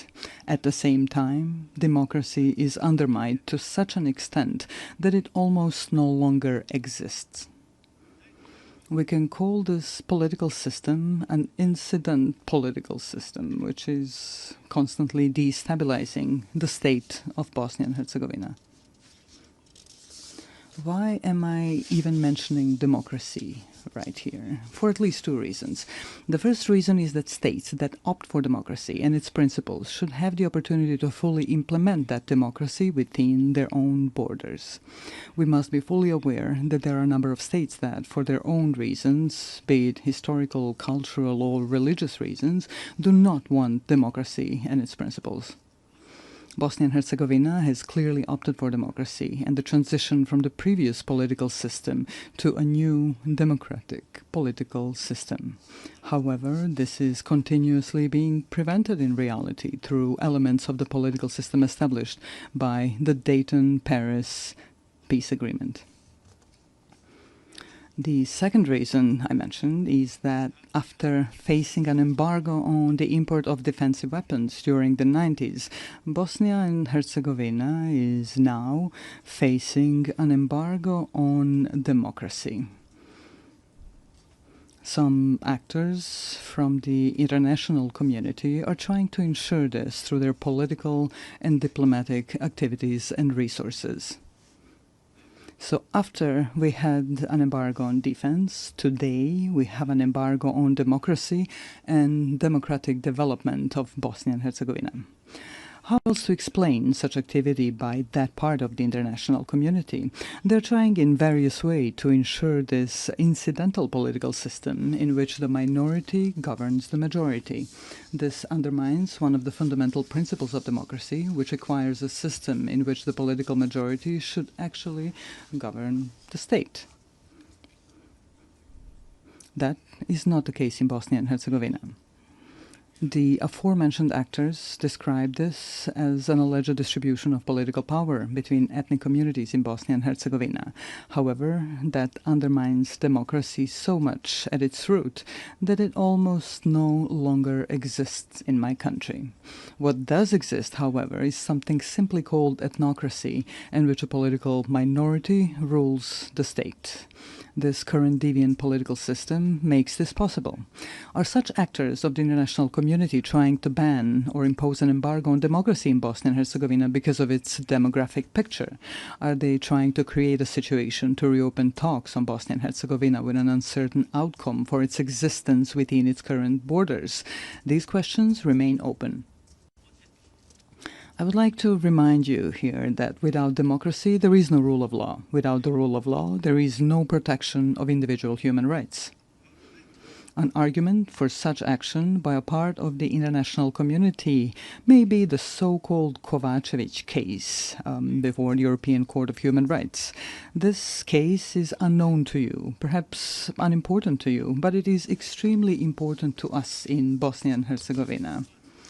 This is a case in which the appellant sought simple, justified, and logical protection of his active rights to vote, which was denied to him. The case was resolved in favor of the appellant, Mr. Kovacevic, in the first instance. The court also found the existence of ethno-territorial discrimination. However, a part of the international community invested enormous diplomatic and financial efforts in its attempt to annul the verdict during the second instance proceedings. One of the countries, which is completely incomprehensible and unacceptable, made a financial donation to the European Court of Human Rights. That country later came forward in the same case as an interested party. This is an expression of classic political corruption. Because of all this, a logical question arises here. Can the judgments of international courts be bought? Are they for sale? The High Representative of the international community in Bosnia and Herzegovina actively participated in overturning that verdict. Also, he was not given such powers by the Dayton Peace Agreement. He also invested enormous financial resources from unknown sources. He did not have the necessary consent of the Peace Implementation Council for such actions. So, a completely identical situation occurred as with the adoption of the resolution on the genocide in Srebrenica. Some countries tried to negate the judgment of the International Criminal Court in The Hague by lobbying against the resolution. In the case that I am now citing as an example, some other countries tried and are still trying to annul the judgment through their own lobbying and broader diplomatic activity. This leads us to the conclusion that there is a part of the international community that simply does not allow democracy in Bosnia and Herzegovina. Yesterday, we faced an embargo on weapons necessary for the defense of our country. Today, we have an embargo on democracy and human rights. Therefore, I would like to briefly remind you of another United Nations document called the International Covenant on Civil and Political Rights. This document guarantees, among other things, to vote and to be elected at periodic elections, which shall be held by universal and equal suffrage and shall be held by secret ballot, with the guarantee of free expression of the will of each voter. Unfortunately, in Bosnia and Herzegovina, we are not allowed to do this. The international community is making great efforts to preserve discrimination and to deny democracy. The result is the lack of the rule of law, as well as insufficient and almost no protection of individual human rights. The logical conclusion that arises is the following. Democracy, as well as the right to defend the country, are privileges whose application is determined and enabled by political elites from larger and richer countries. Small countries and poor countries can only receive as much democracy as those who are larger and richer allow them to get. That is certainly not an expression of equality that we should all strive for today. Here we come to the issue of human rights. To be more precise, I'm referring to the equality of every individual in their own country and beyond. This particularly concerns the right of every person to participate equally and as they wish in every aspect of social life in their country. We have a whole series of documents of acts or acts of international law that guarantee such rights. This, therefore, raises an open question. Are we prepared to be consistent or persistent in protecting individual human rights in any part of the world, using the tools that the aforementioned international documents provide us with? Every issue of human rights protection begins with the fight against discrimination or any form of inequality of individuals in all their rights guaranteed to them by international law. The logical continuation of this are the documents or laws in different countries. Discrimination in any form is prohibited by international law. Unfortunately, very often we encounter situations where discrimination is silenced and even encouraged.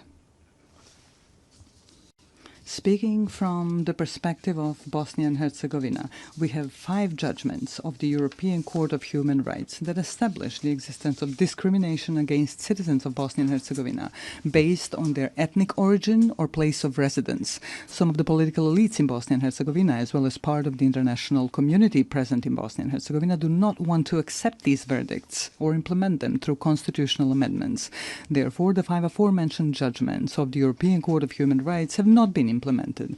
The aforementioned 6th judgment in the case seeking the rejection of ethno-territorial discrimination was overturned thanks to pressure, donations, and similar actions by certain countries. The person who was authorized by the peace agreement to implement that very peace agreement and to protect all aspects of that agreement also participated in this.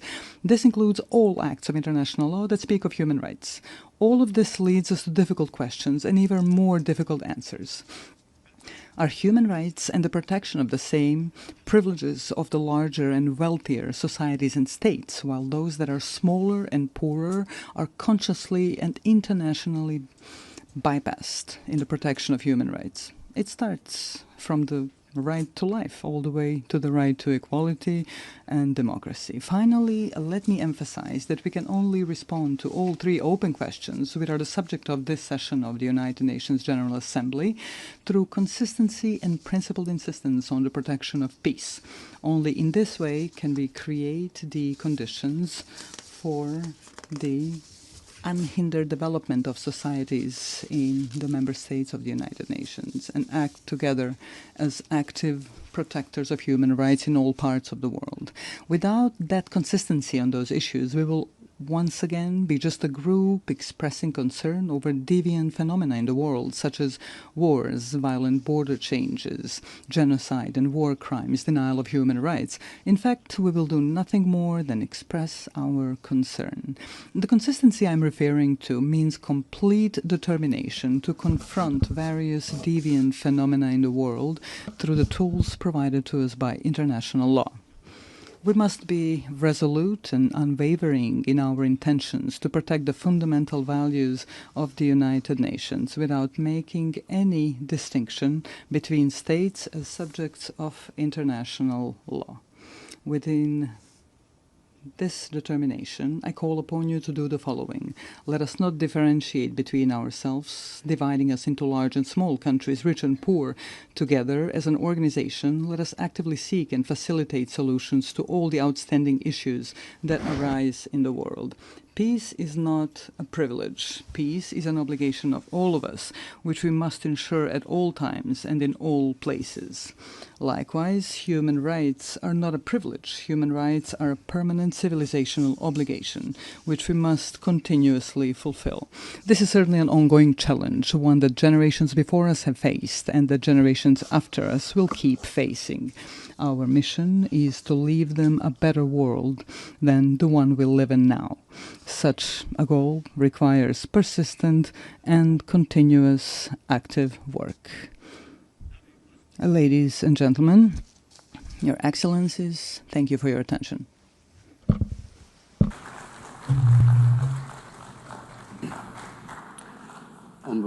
On behalf of the Assembly, I wish to thank the Chairman of the Presidency of Bosnia and Herzegovina.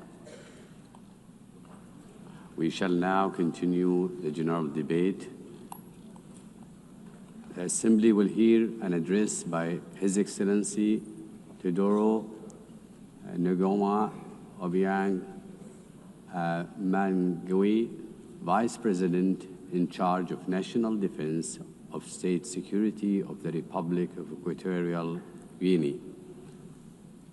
I request protocol to escort His Excellency and invite him to address the Assembly.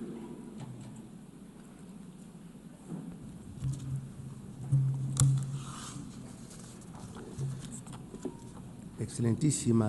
Your Excellency Ms. Annalena Baerbock, President of the 80th session of the United Nations General Assembly, Heads of State and Government, Heads of Delegations, Excellencies, Your Excellency Mr. Antonio Guterres, Secretary General of the United Nations, ladies and gentlemen, I am honoured to take the floor on behalf of His Excellency Obiang Nguema, President of the Republic of Equatorial Guinea, to share with you my country's most dearly held convictions at this 80th session of the General Assembly, being held at a time in which the world is calling for a fairer, more equitable and effective international system.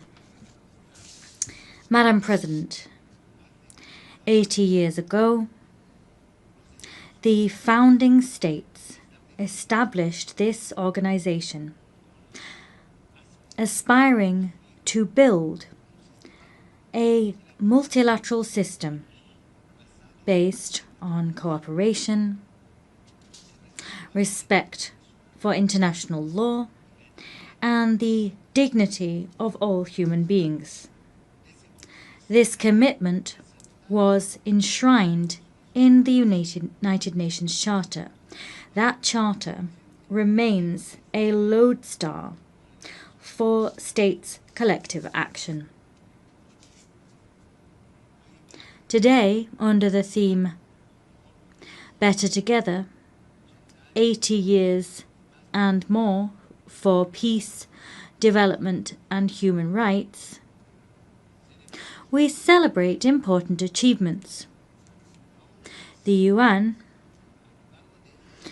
over these 8 decades, has been a universal forum for dialogue and a space for international cooperation. It has helped to avoid conflicts. It has supported decolonization processes. It has promoted sustainable development. And it has served to pique our moral conscience in service of human rights. However, this anniversary must serve as an opportunity for critical self-reflection.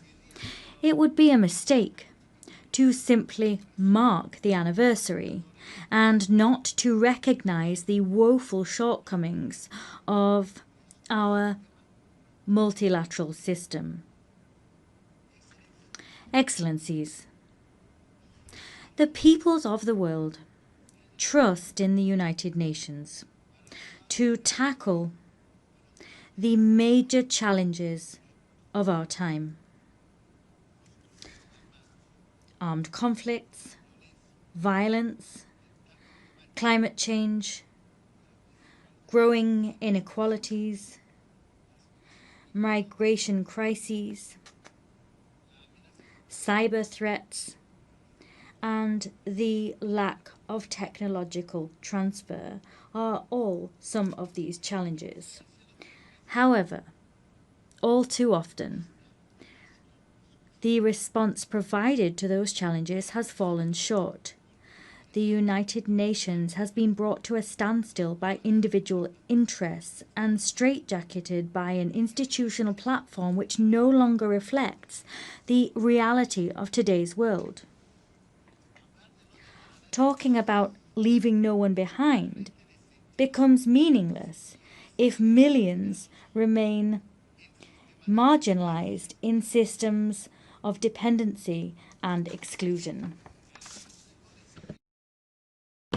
The Security Council, the body responsible for upholding international peace and security, is perhaps the clearest example of the extent to which the United Nations is out of step. 8 years after its inception, the UN's membership structure remains rooted in the geopolitical state of play we had in 1945, and not that we see in the 21st century. Consequently, the United Nations' legitimacy and representativeness are quite rightly called into question. Security Council reform is an urgent need. Without that reform, the Security Council will continue to be perceived as an exclusive club of historical privileges, powerless to respond legitimately to current threats. Africa is demanding what is hers by right: full and permanent representation on the most important security organ in the world.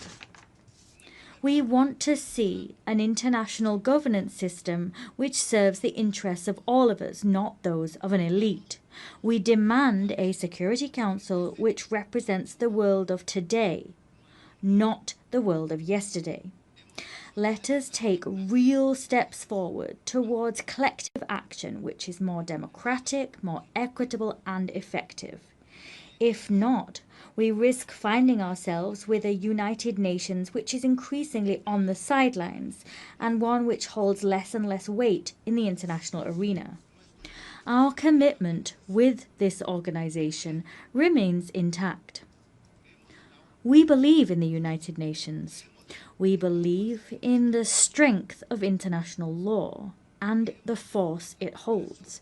We believe in international cooperation as the only way to address challenges which no nation, however powerful it may be, can resolve alone.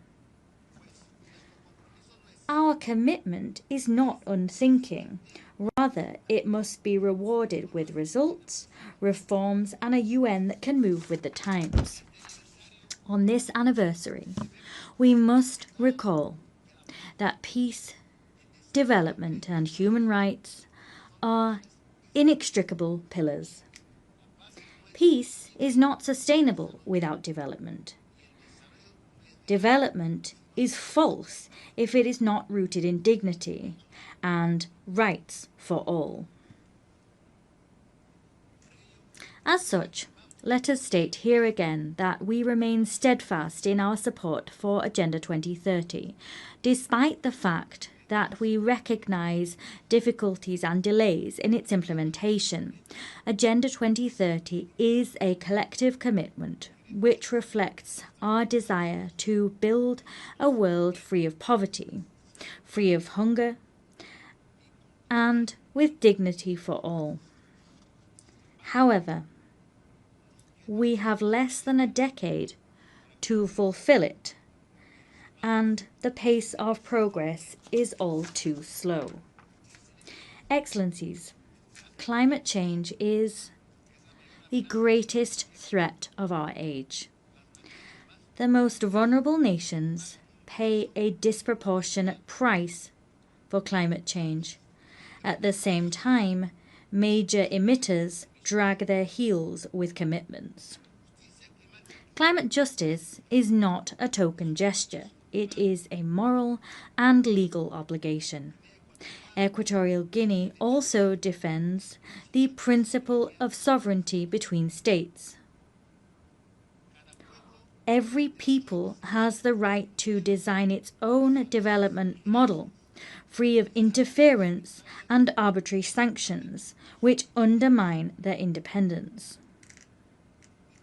We must believe in a world of peace and create one, a world in which no country is considered an enemy for being the friend of another.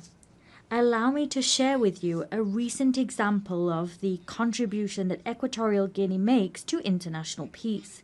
The historic agreement reached with the Republic of Gabon on the sovereignty of the Mbanye, Cocoteras, and Conga Islands. For decades, His Excellency Obiang Nguema Mbasoro handled this dispute with patience and dialogue until it was resolved peacefully before the International Court of Justice. This case has not only created a historic precedent on the African continent, rather it demonstrates also that conflicts can be resolved in accordance with the spirit of the UN Charter and in line with states' political will. Excellencies, promoting human dignity is a shared responsibility. Equatorial Guinea reaffirms its commitment to the protection of the rights of the child and those of persons with a disability. Rights to food security, housing, drinking water, and the sovereign exploitation of natural resources are an inextricable part of human rights as a whole. Without dignity that comes through material comfort, freedom is an empty ideal. Faithful to the principles of an inclusive international community, we insist that the economic, commercial, and financial embargo imposed on the Republic of Cuba be lifted. Keeping such measures in place not only gravely affects the development of a sovereign nation, it also runs counter to the fundamental principles enshrined in the United Nations Charter. Excellencies, to conclude, allow me also to address businessmen and women. I wish to invite them to come and discover Equatorial Guinea as a safe destination and one which is very attractive for investment. Our country offers a climate of political stability, fiscal incentives, and a clear vision of the future through our 2035 development agenda. We encourage you to accompany us on this journey, a journey which will not only generate shared dividends, but which will also consolidate the inclusive and sustainable development of our nation. I thank you.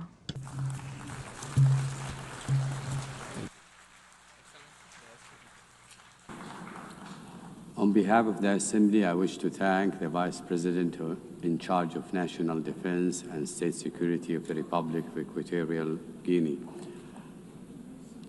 The Assembly will hear an address by Her Excellency Josephine Joseph Lago, Vice President of the Republic of South Sudan. I request protocol to escort Her Excellency and invite her to address the Assembly.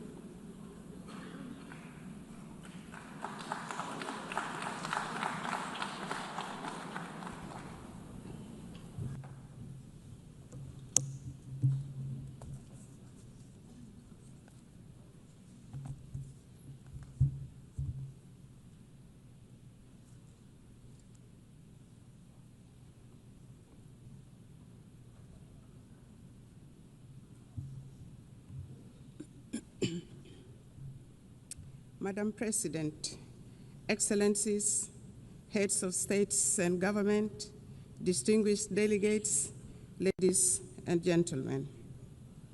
I bring you warm greetings and best wishes from my President, His Excellency Salva Kiir Mayardit.